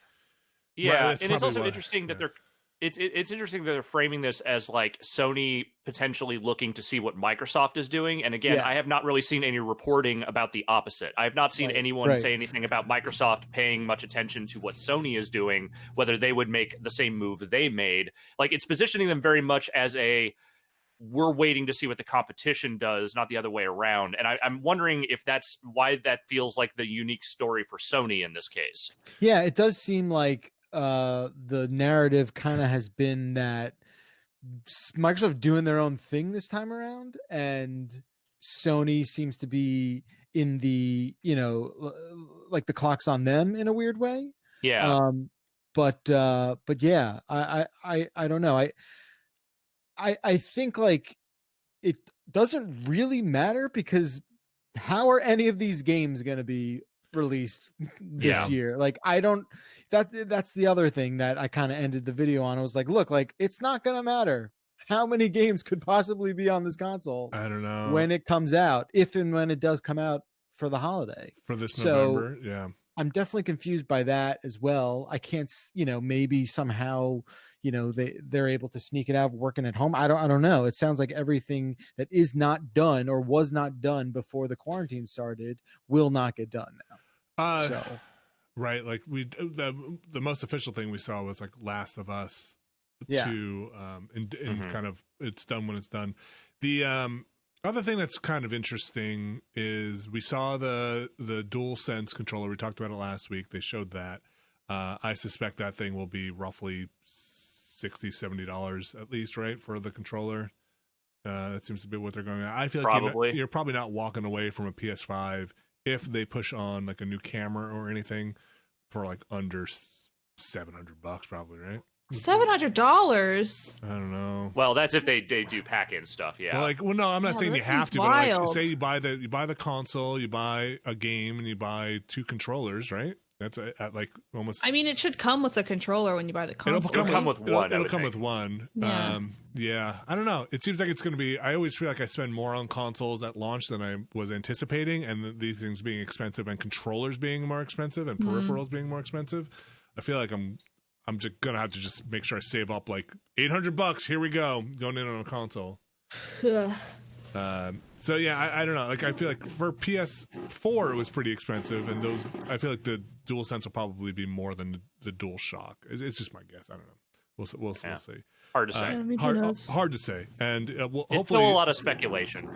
Yeah, everything's speculation. I could absolutely see. I mean, they're going to have to say something soon because they're going to want to. For investors, want to make sure that they are ready for Q4 if they're not shipping that thing, right? So they're going to want to make sure that investors are not. The Bloomberg article goes on to talk in some specifics about things that, like, they were having trouble with, which was namely like they couldn't fly people out to China to, approve final designs before they go into manufacturing and that kind of stuff. But it sounds like whatever issues they were having, like, say, a month or two ago, they've mostly ironed out, and at least they are saying that their plan is to go forward with manufacturing on schedule. So we'll see. What do you think, Alex? Do you think, let me ask you this. You've been around, and I mean, we've all been around for a decent amount of console launches, but better to have, Nintendo does this a lot, better to have a very limited availability at launch and launch in that window, or better to flood the market when you're ready and launch? I'm hesitant to give any kind of expert opinion on that because the economics of why you put a console on a specific date are not a thing that I'm particularly well versed in. Yeah. What I will say is that I've always, like, as big as the holiday market is, I've always felt like making consoles have to come out around the holiday break. Or Black Friday, all that stuff, has always felt like a little bit of like a manufacturer requirement. Like I feel like it's consumer spending. It's the peak of consumer spending. It is, but at the same time, when you're launching a new console, and especially if you're launching a console that is not going to be in heavy supply right out of the gate, does that actually matter? Because the people who want to run out and buy a video game console right when it launches, I feel like would feasibly still want to go buy that console if it came out in, say, let's just say March, as opposed to making sure that it had to be during that Black Friday stuff or what have you. I'm not saying Black Friday isn't important. I'm not saying the holidays aren't important. They absolutely are. But I feel like if you're in Sony's position and you're looking at this and you're like, what is more important, getting this out in November or getting this out when we have enough consoles to meet demand?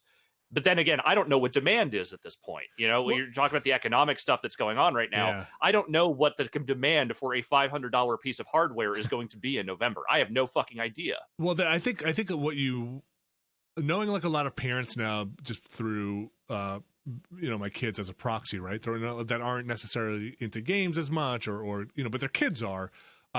There are people who will just buy like a PS4 this holiday, and then I suspect then they will lose that PS5 sale, because they will say we have a PS4. Why do we need a PS5? Or you know, like yeah, and on top of that, like they'll probably lower the price of those consoles as soon as the PS5 hits. It's announced, yeah, for real. Yeah, that story suggested that too. I think that's. I mean, I feel like that's not an uncommon move when a new console comes out.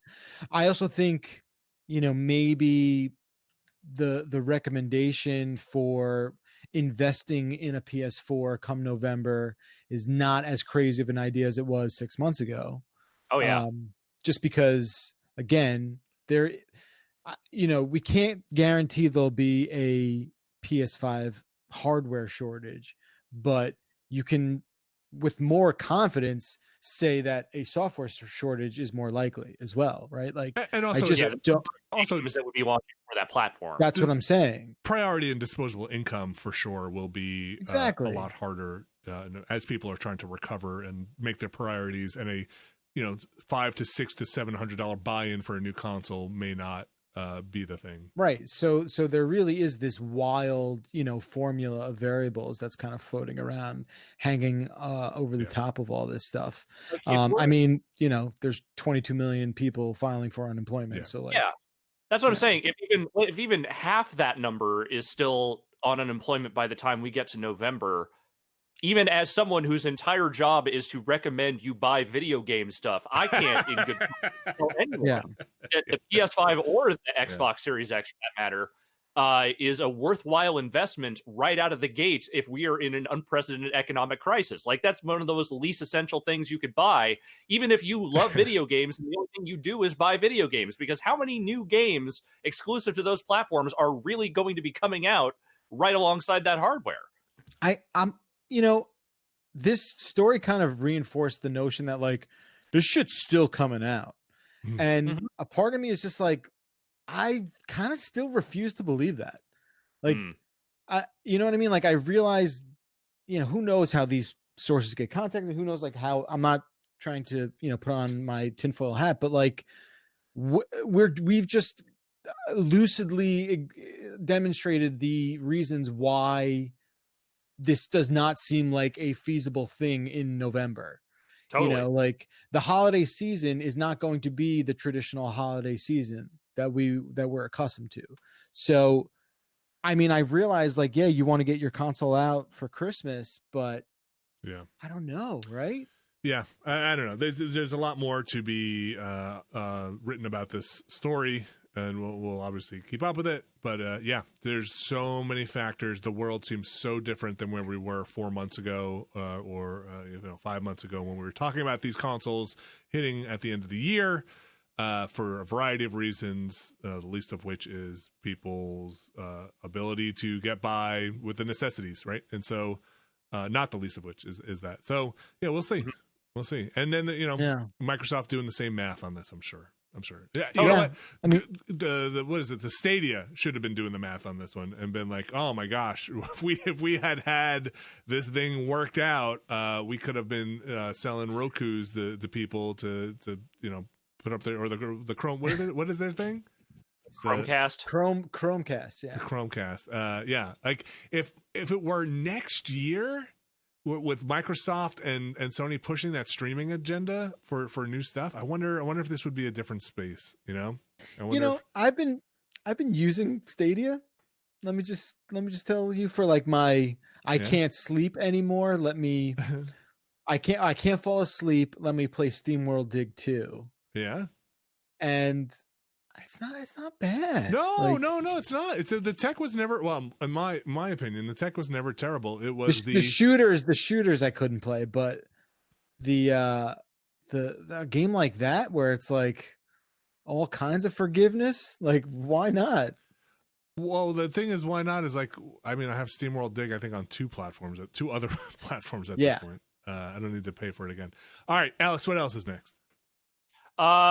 So one thing that is happening is video games are still coming out. Granted, maybe in more limited quantities than they had been otherwise, but there are some things that are being announced, some surprises coming around. For instance, Vinny. Yeah. There's more XCOM. Holy cow, what a nice surprise. This is the Chimera Squad stuff. And it's coming out. What is it? It's like a couple weeks, or April 24th. April 24th. Standalone XCOM. So it's a standalone XCOM. Take place after the events of XCOM 2, and you are playing a set roster of soldiers, not randomly generated ones or ones you name. That includes humans and various aliens. It is a $20 game that, well, I guess at launch will be $10 on Steam. And it seems like it's a different spin on that. You're still doing the core XCOM combat, but it is a very different spin on it. Yeah, some things that are really interesting, like you said, the makeup of the squad. It seems like a you're policing the kind of post War of the Chosen, post XCOM 2 world, and your kind of 70s ragtag special forces crew is made up of like aliens now alongside humans, trying to keep the peace. Some of the mechanics also seem a little different. I saw the video. I meant to rewatch it again during the break we just had, but I didn't. There's the breach mechanic where you kind of can set up your squad to make entries from different points, so you can kind of get that first kind of bust in the door and start stuff off. A little bit of that in XCOM 2 if you played it, where you can get the jump on enemies, but this seems more urban environments and more kind of like going inside, or at least from that video I saw. Also seemed like initiative order was a little changed up, where you might be kind of, for lack of a better word, kind of like rolling initiative, and getting your turn in the initiative order or your turn in the series might be a little more random than you're used to from XCOM. I'm so curious to see what they do. If they're throwing spaghetti at the wall with this to try some new stuff out for an XCOM 3, I love it. Like do that. Like try new stuff out in this $10 to $20 bite-sized standalone thing. See what works, like iterate on that, and then dump that into XCOM 3 and let's go. Or don't, like if it doesn't work, if people don't like it, at least then but like, I would love to see what this, I'm looking forward to this. I really want to check it out, even though I have not played any XCOM 2 because I'm waiting to see if we do another Exquisite Core. Well, we would be doing War of the Chosen, so I did play through XCOM 2 and I really enjoyed it, but I did not play through the War of the Chosen stuff. Yes, I know it is very good. Yes, I know that, but yes, in case we do something else, I am itching. It is definitely, it keeps on popping up in my Steam list. So that's another game I own on like 2 consoles. I own it all on PlayStation 4 and on PC, but it kind of ran like poop on my PS4. So anyway, this one so far just Steam, right, Alex, or just PC at least? As far as I know, it's just Steam. Okay. It also seemed like there was some kind of well, that's a good one. That was a big long one. That was a big long one. The best part is for people who are watching the video, it's just like Abby just moves a little bit the way one would just sort of move over to the side to let some air escape. And Abby a new chair. Just some well, the good thing oil. is if I do have to like let one rip, I can easily blame it on the chair. Blame it on that squeak. The cat did it. Also, so can I. Just blame it on your chair. Yeah. So the other thing is it looked like there's some territory control stuff in it. I think Gone is the more kind of base stuff, and it looks like there's more territory control. I don't know that much about it, but it's more of it looked like a city map with different sections, and you'll kind of have to take care of those areas. So we'll see. I wonder if there'll be as much research stuff. I wonder if there'll be some of the more metagame or outside combat stuff that we saw. But again, it's a $20 game on sale for $10 indefinitely, or just at launch. Do you know, Alex? I think it's just they didn't say how long that launch sale would be, but it will be half off when it launches. Okay. Yeah, I'm very excited. That was really fun news to see, and the art style on the 2020 XCOM thing is very exciting to me. Totally. What else? We got one more, folks. We live in a crisis. We are living through a crisis. Crisis. But what if you could also play Crysis again? What? Well, now is it play Crysis because now finally in 2020 there's a computer who can run Crysis at full settings? Have we?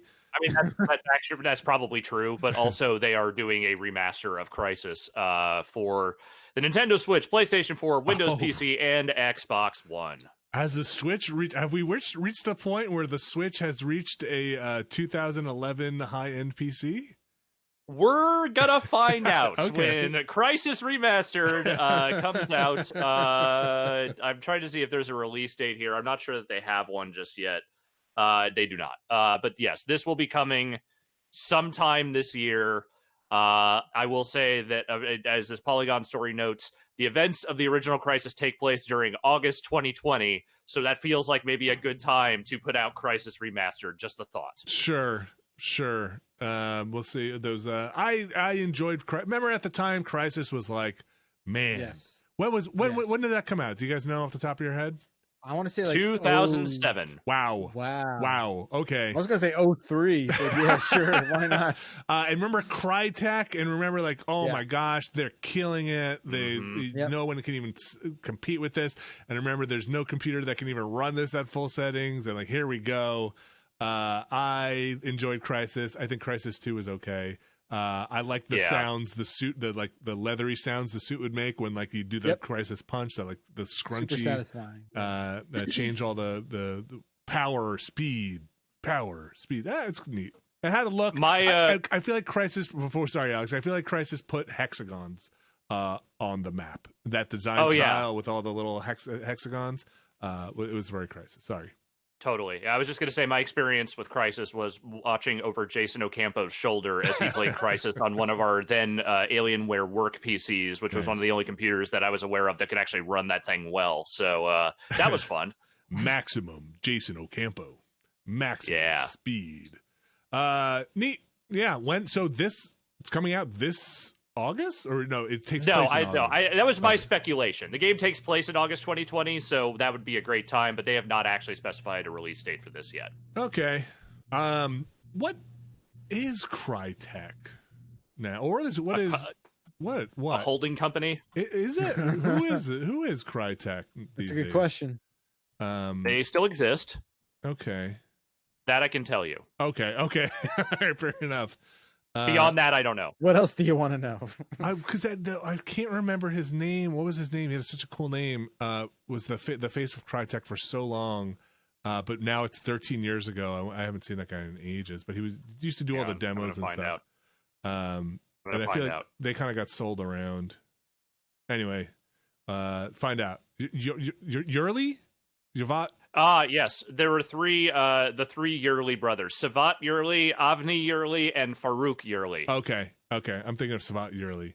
I think he was the guy that was out in front doing stuff. Oh, he was so excited about it. He was so excited about everything back when the times were simpler. Well, and then we got Far Cry, and then somehow Far Cry wound up at Ubisoft. I don't remember that whole chain of events. Because EA put out Crysis, right? EA published Crysis. Yeah. I mean, for those who don't know, I mean, this was a long time ago. Far Cry, CRY, was basically a demo of the Crytek engine at the time. And it was like one of the first, see that thing there, you can go there. Examples of that. And then Crysis, obviously, listen, it sounds silly when I say it, but maybe if you didn't know that, that's a piece of interesting little. I always have a great deal of respect for companies that refuse to stop putting their company name in everything they make. It's that kind of Ronco kind of mentality. I respect it. You were a big fan of the DS when everything had to have some kind of dual, some DS thing in its name at the time. Yeah, that got so stupid. Yes, I love it. I love that the companies kept doing it. All right. Any more news, Alex? That's all I got. All right. Then I'd say let's take a little break here. This seems like an appropriate spot to take another quick little break. This will be a short one. We'll be right back. Listen to this music, and before you know it, we'll be back in a second.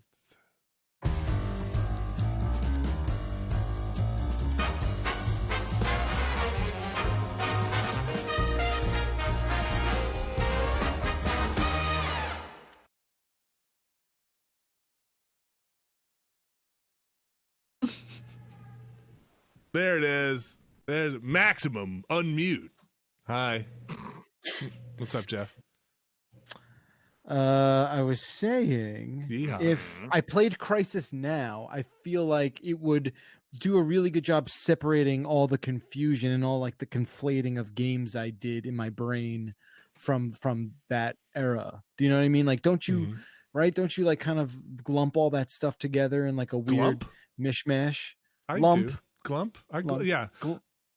If I play Crysis now, would I unglump? It would provide clarity. Maybe. I'm going to say I've played Crysis since 2007. I've definitely booted it. Oh, you're going to say that? All right. I'll say it. All right. I wasn't. It came to consoles in like 2011. No, like on the PC. It's probably It's probably a game I'll play. Like if I get a new video card and be like, see how this video card does on Crysis in 2020. They're still updating the drivers for it. So, I wanted to mention this before we get into the next thing. Yes. PlayStation's giving away 2 free games. Sony, like not part of the Plus stuff, outside of Plus? Yeah, separate from Plus. They're calling it the Play at Home Initiative. And it says, stay safe and pick up Uncharted, the Nathan Drake collection, and Journey for free from April 15th through May 5th. Why there's a time limit on this, I'm not sure. But yeah, there you go. That's nice. Yeah, that's nice. Yeah, that is nice. I thought the Uncharted thing was part of the PlayStation Plus. No, Uncharted 4 is. Oh, that's how they get you. That's how they get you. Yeah. But yeah, I thought that was pretty neat. 3 Uncharted games. The Uncharted's a hell of a series. Yeah, right? I mean, which Uncharted 3 is all right. Earlier. I mean, I know this is for everybody, but I feel like I maybe have it through PS Plus. Yeah, that's a good point. I think you're right, Abby. At some point it might have been, but I know for sure 4 is on it now. Okay. Cool. Yeah, I saw that yesterday, I think. I also played Vermintide 2 yesterday. Hey Abby, let's get in.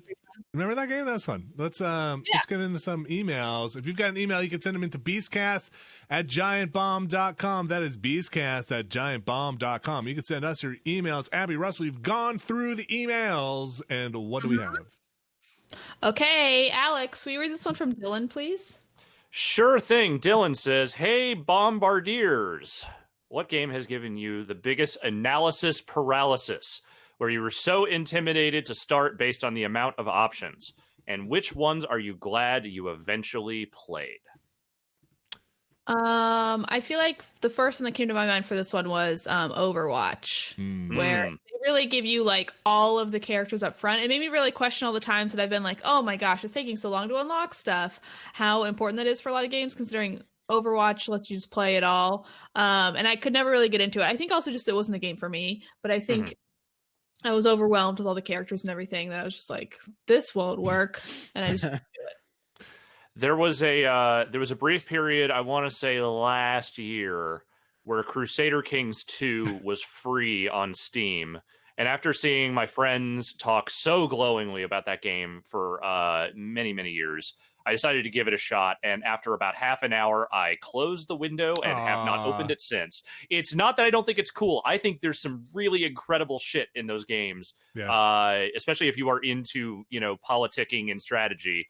But boy, I was just my brain did not function with what that game was trying to do. Not at all. I had some similar stuff with Stellaris, with trying to kind of ramp up in that, and then I had some problems with Stellaris on the console versus the PC, where I was because they were not in parity in terms of version numbers, and they had really changed a lot of stuff, and that got weird.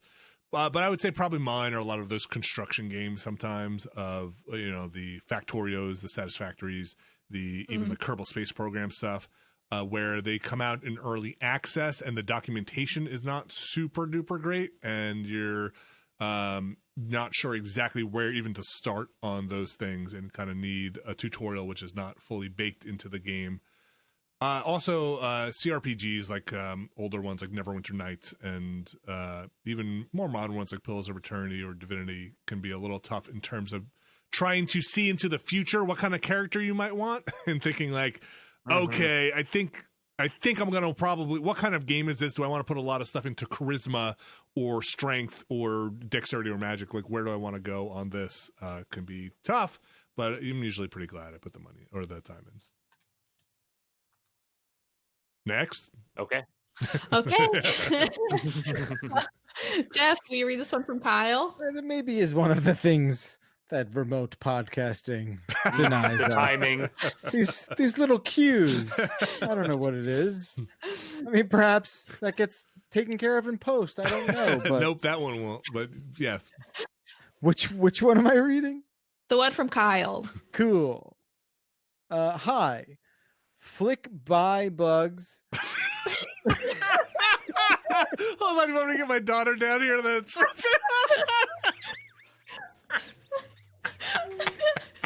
Yay. I'm sorry, it's a really strange sentence. Flick buys bugs, CJ buys fish, the Camel Lady sells rugs and wallpaper. What would you buy and or sell in the Animal Crossing universe? Maybe I was just turned off by the topic. I don't know. What would I sell? What would my guy? I would sell drugs. I would sell straight up straight up drugs. Like only spawn behind like the store. Yeah. And like wherever I go, it's just like a little puff of smoke. And I'm just like, hey, little kid, come over here. Hey, I don't care. You're a dog, man. Dogs can get high. Come on over here. I got some good stuff for you. You know? Okay. And, what would your you'd have to be under the influence to like make things interesting in that world. I've seen some of those I've seen some of those emotes you could do. They look very they look like a lot of drug faces. What would your drug be? What would it be called? I would keep things safe, man. Yeah. I would just sell a lot of weed. Or like I mean, leaf? it's a whole leaf based economy anyway. You want like, that? You want that new leaf? You want some? There we go. You get that new It leaf. would be an accurate placeholder for what's in my fucking inventory. I'll tell you that. It's just a leaf, but it's rolled up. Yeah. All right. One life. Abby, what would you sell?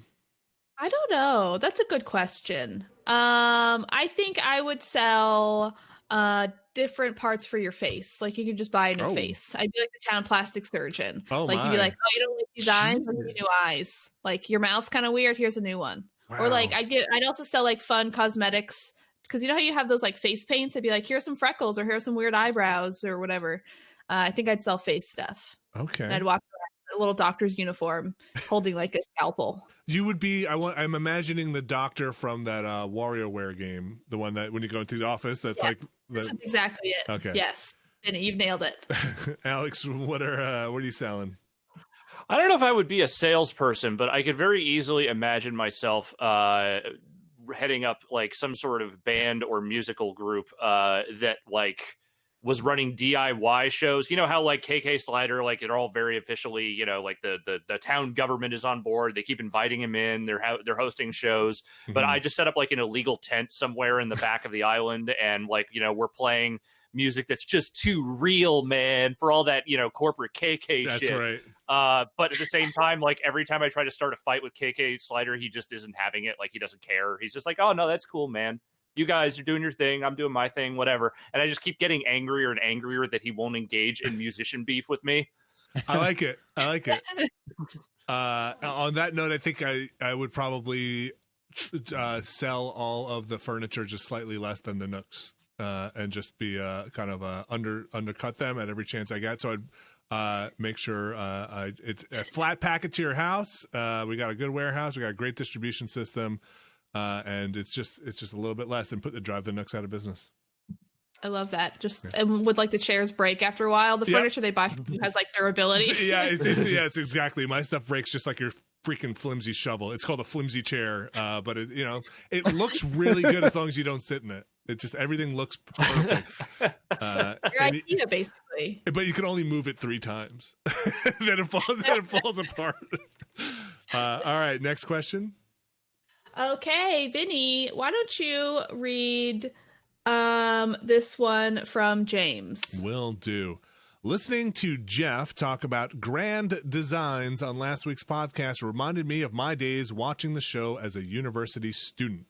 For context, Grand Designs is notorious in the UK for its cult following of students who have developed an elaborate drinking game based on recurring themes in the show. Drinking rules change from taking shots if the project is particularly eco-friendly, if it goes over budget, or if the owners get pregnant during filming.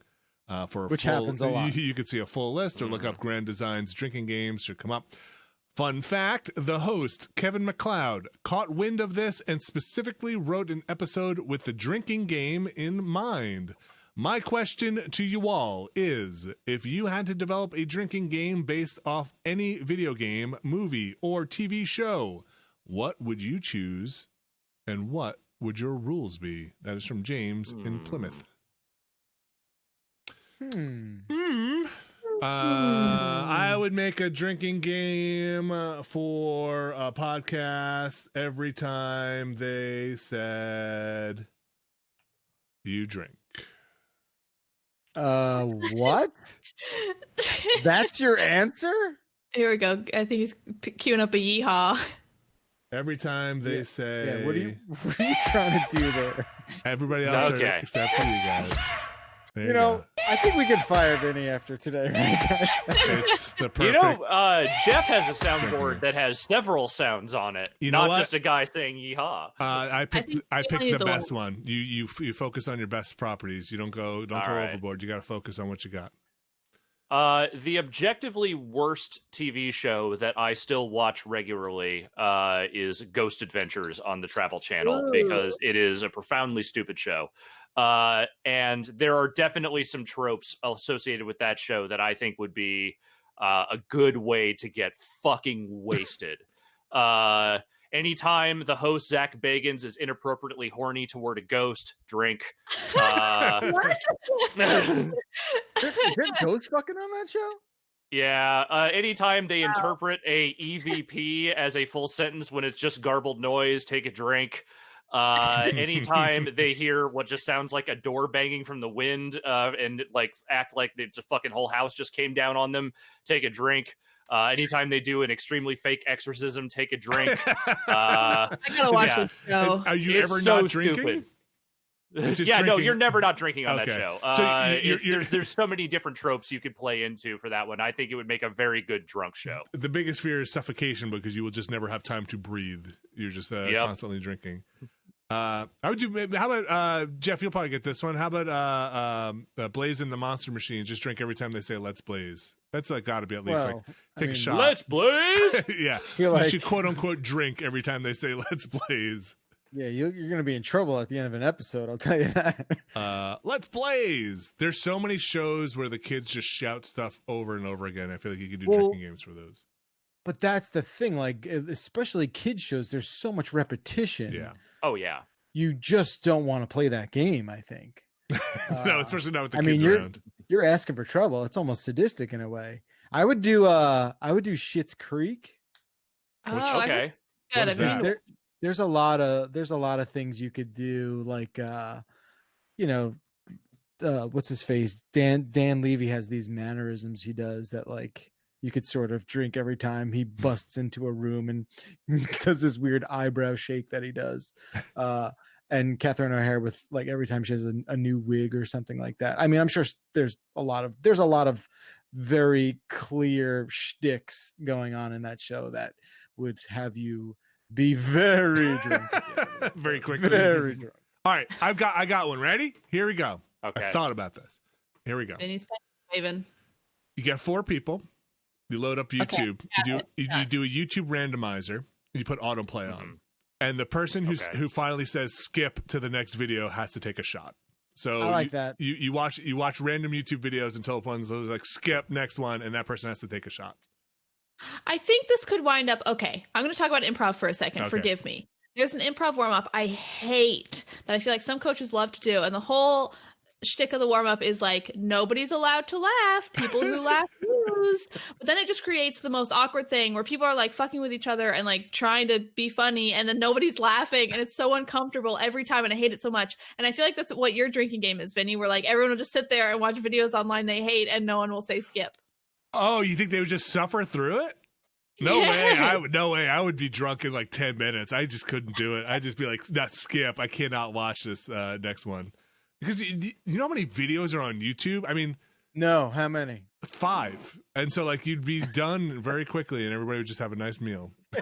Yeah, I'm turning this around. I don't like that idea. What? I thought I did. I don't like it. It's just also like well, now I'm trying to think about the logistics of it, and it's like, what if I'm watching a 10-minute video and you're watching a 3-second video? No, we're all watching the same video. Oh, in the same playlist? Yeah. Okay. Yeah. Now I'm back halfway around. I don't know. All right. Should we go to the next email, or you want to talk more drinking games? Let's go. Will you read this one from Zach, please? The one from Zach. From Zach. Okay, here we go. Zach says, I was hoping you could settle some beef between my fiance and myself. Beef or Apparently beef? let's just say either. Okay.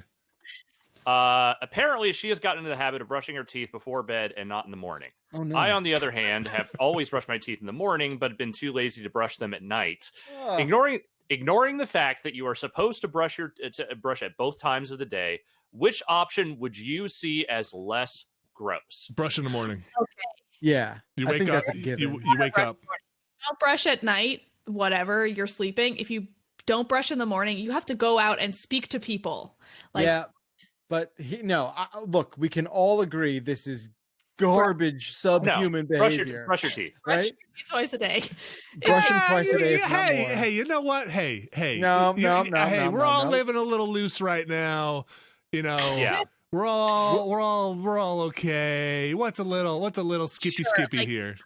We've all had, okay, I will admit, sometimes I'm feeling lazy. Don't brush the night before. Uh-huh. Some days it's a weekend, I sleep in. Maybe I don't brush until I leave my house midday. I don't leave my house at all. Whatever.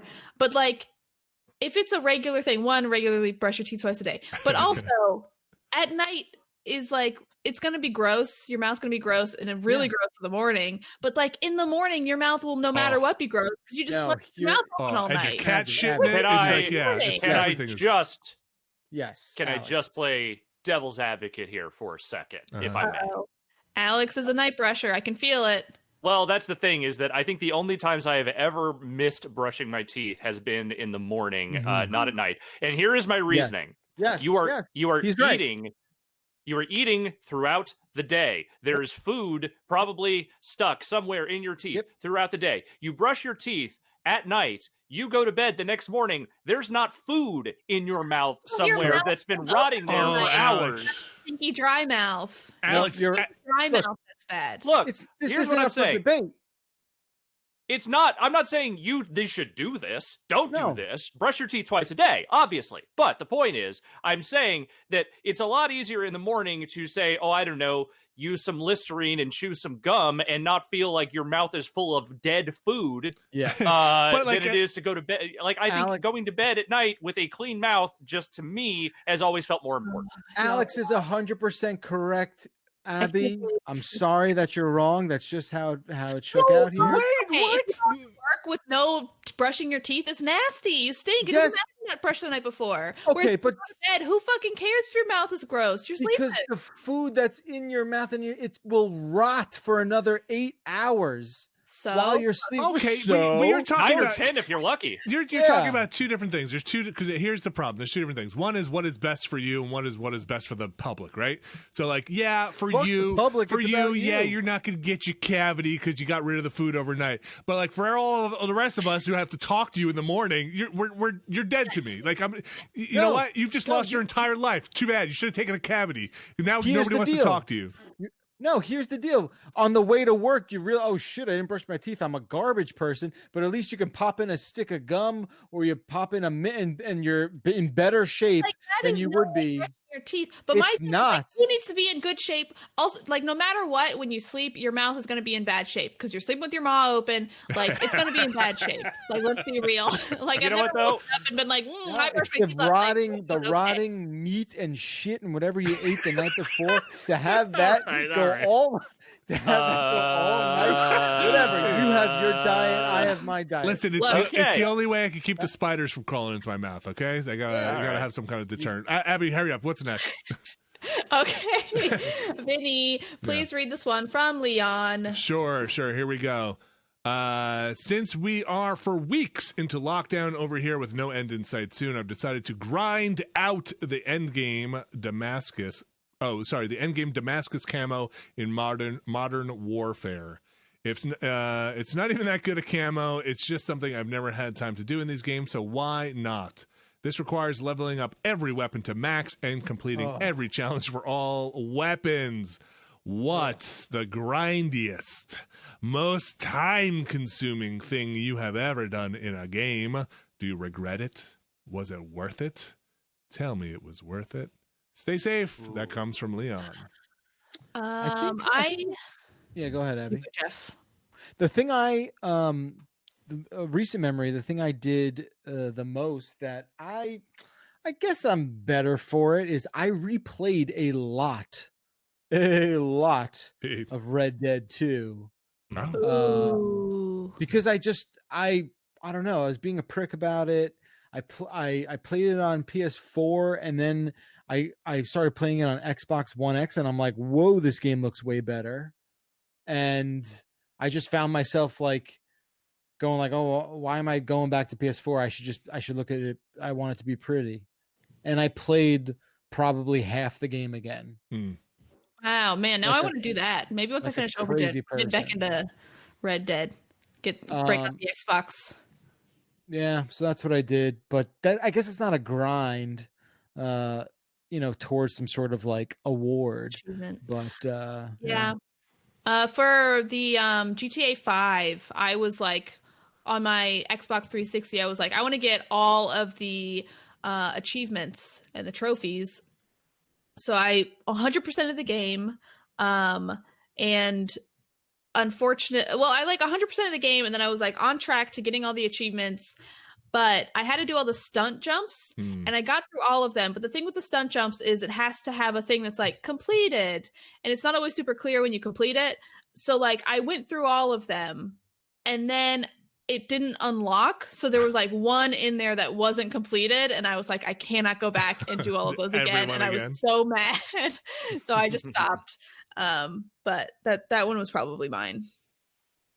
I probably have too many to count. Any game I have done the thing and just run back and forth between rooms to do a thing and all sorts of stuff. Assassin's Creed, getting all the feathers, all that nonsense. The one I couldn't do, the one that broke me, was trying to get all the Korok seeds in Breath of the Wild. I set out on a quest to do it, and the reward is nothing, literally poop.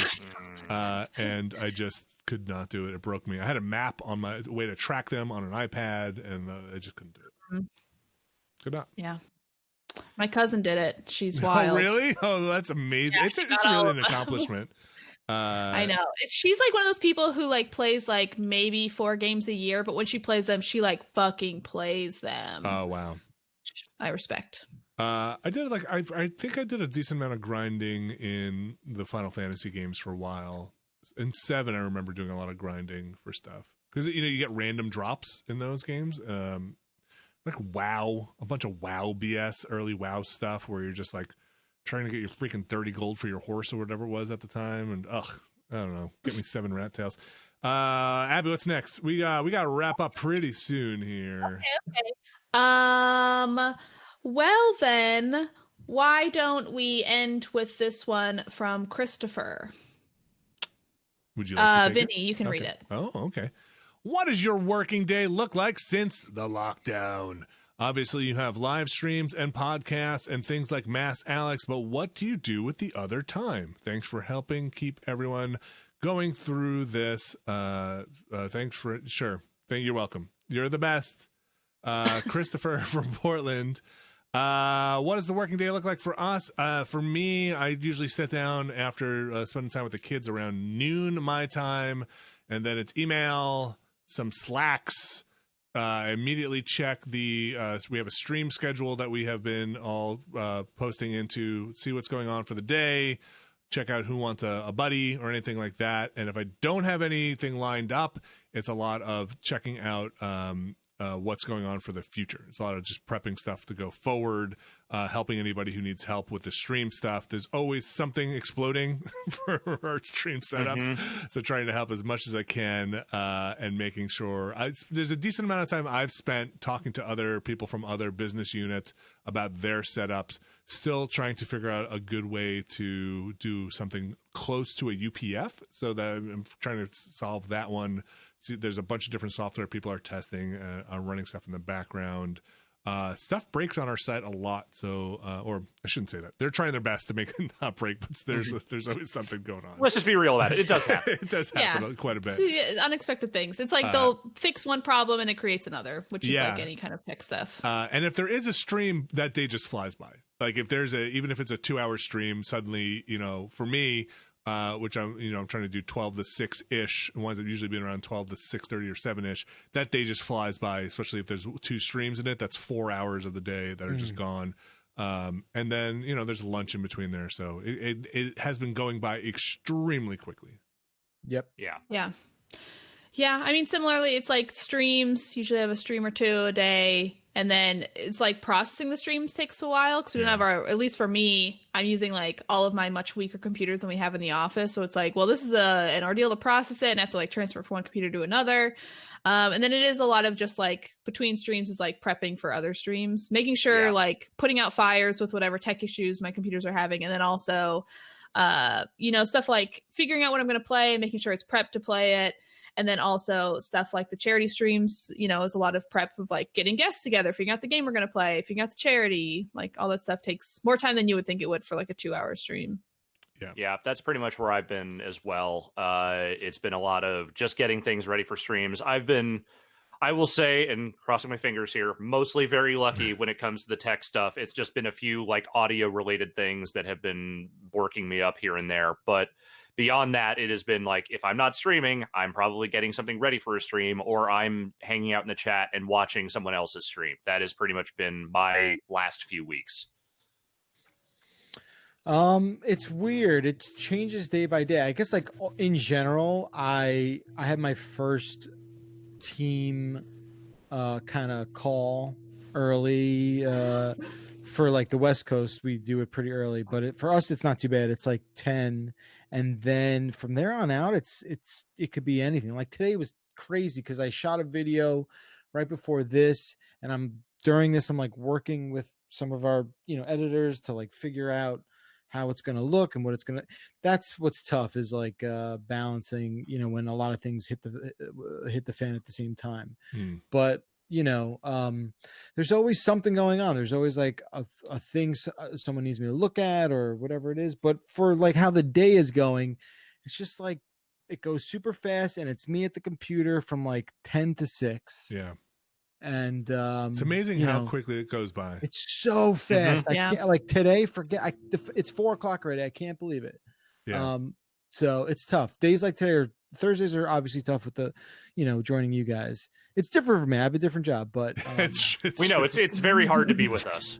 No, I look forward to this, and I want to do more of the streaming stuff, and I think it's been working out for the most part. I will say the very nice thing that has happened with this is there are moments where I feel like I've got nothing coming at me very quickly, right? I've got moments where it feels a lot more relaxed, a lot more downtime that I normally don't have in the office, because something is always going on in the office. There's so many people there. There's always something to do in that studio. So there are moments that feel slower, and I've tried to just call people. Like I've just to take the phone and like spend a half hour on the phone with somebody, like like yesterday I called Drew. I had like 45 minutes. I'm like, I'm gonna call Drew, and that's been kind of nice to usually that stuff in the office is like if somebody pings me on something, it's like, hey, can't talk right now, just on Slack or a message. It's been nice to just be able to pick up the phone and call somebody and try and catch up, and that's been really cool.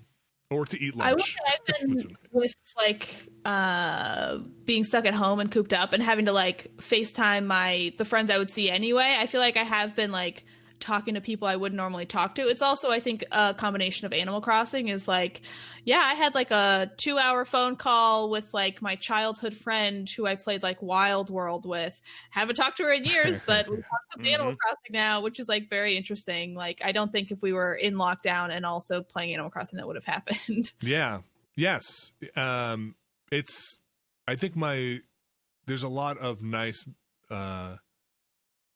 mental health stuff that has been good for me, just in terms of the office environment is one thing, and this is very much a different thing. But as the weeks go by, trying to find a rhythm and take the breaks where I can, because sometimes it is very strange, this whole situation.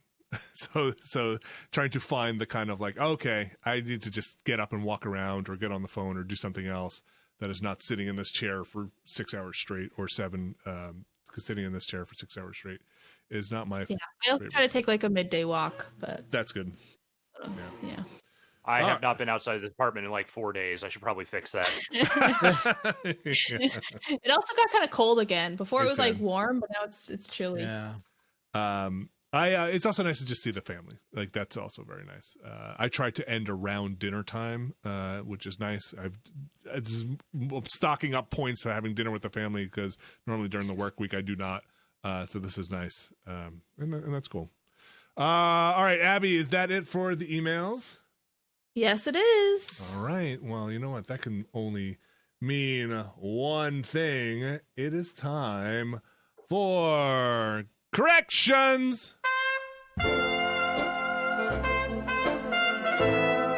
If you've got a correction, send them into beastcast@giantbomb.com. That is beastcast@giantbomb.com. Abby, Russell, what do we have this week? Okay, we have one correction, all thanks to me, so I'll read it. This is from Alec. I don't know how to send in a correction without sounding like an arsehole, but here it goes. Primitive technology is from Queensland, Australia. The only worthwhile thing to ever come out of Queensland. This is from Alec. So apparently it's not from Philly or a suburb outside of Philly. I don't know. That makes sense. Queensland. What's primitive technology? Yeah. That's the YouTube channel I talked about last week. Oh, yeah. Okay, yes. Okay. Play houses and stuff. Yeah, fantastic. Sure. Yeah, but Abby, I know exactly what you were trying to get at, which was this isn't like somebody who is like born and raised in these backwoods. No, yeah. Or listen, I'm probably wrong there. Don't send a correction. Philly, just loves the cheesesteak on weekends and building a clay roof. I like clay roofs. That's the one I saw, the one where he builds all the shingles, and then he builds the hot bed, the fire under his bed, and he sleeps on the fire bed. That's going to do it for this week's show. If you're not listening to this live, we're trying to do them live every Thursday around 1:30-ish Eastern time. You can catch us there. If you're listening to this on your podcasting device, good for you. Because I haven't listened to a podcast, I think, in about 4 weeks. So we all appreciate it. I'm sure anybody advertising on this show appreciates it. So thank you very much. I apologize. I'm going to use this moment to apologize to all the podcasts I basically have not listened to in ages. So I'm sorry, everyone. I'm so sorry. What else we got going on? I think we're going to try and do another Sea Beast next week. I'm excited for that. I really enjoyed the return to the high seas. If you want to check that out, look over for the Sea Beast test that we did not too long ago as a premium thing. And again, if you are premium and have been able to maintain premium, we do appreciate it, of course, and we do understand if you're not and had to cancel or you can't. Of course, we understand that as well. It is rough out there, just like those seas were rough for us in Sea Beasts. GTFO did that. We're still running Mass Alex. We're trying to kick some premium stuff up where we can, where it makes sense. But if you're just listening to this and haven't been to the site, again, we are streaming mostly, let's say 10 or 11 Eastern time to around 9 o'clock Eastern time. Is that right? Is that right? I think that might be right. Sounds right. I think it might be right. That sounds right.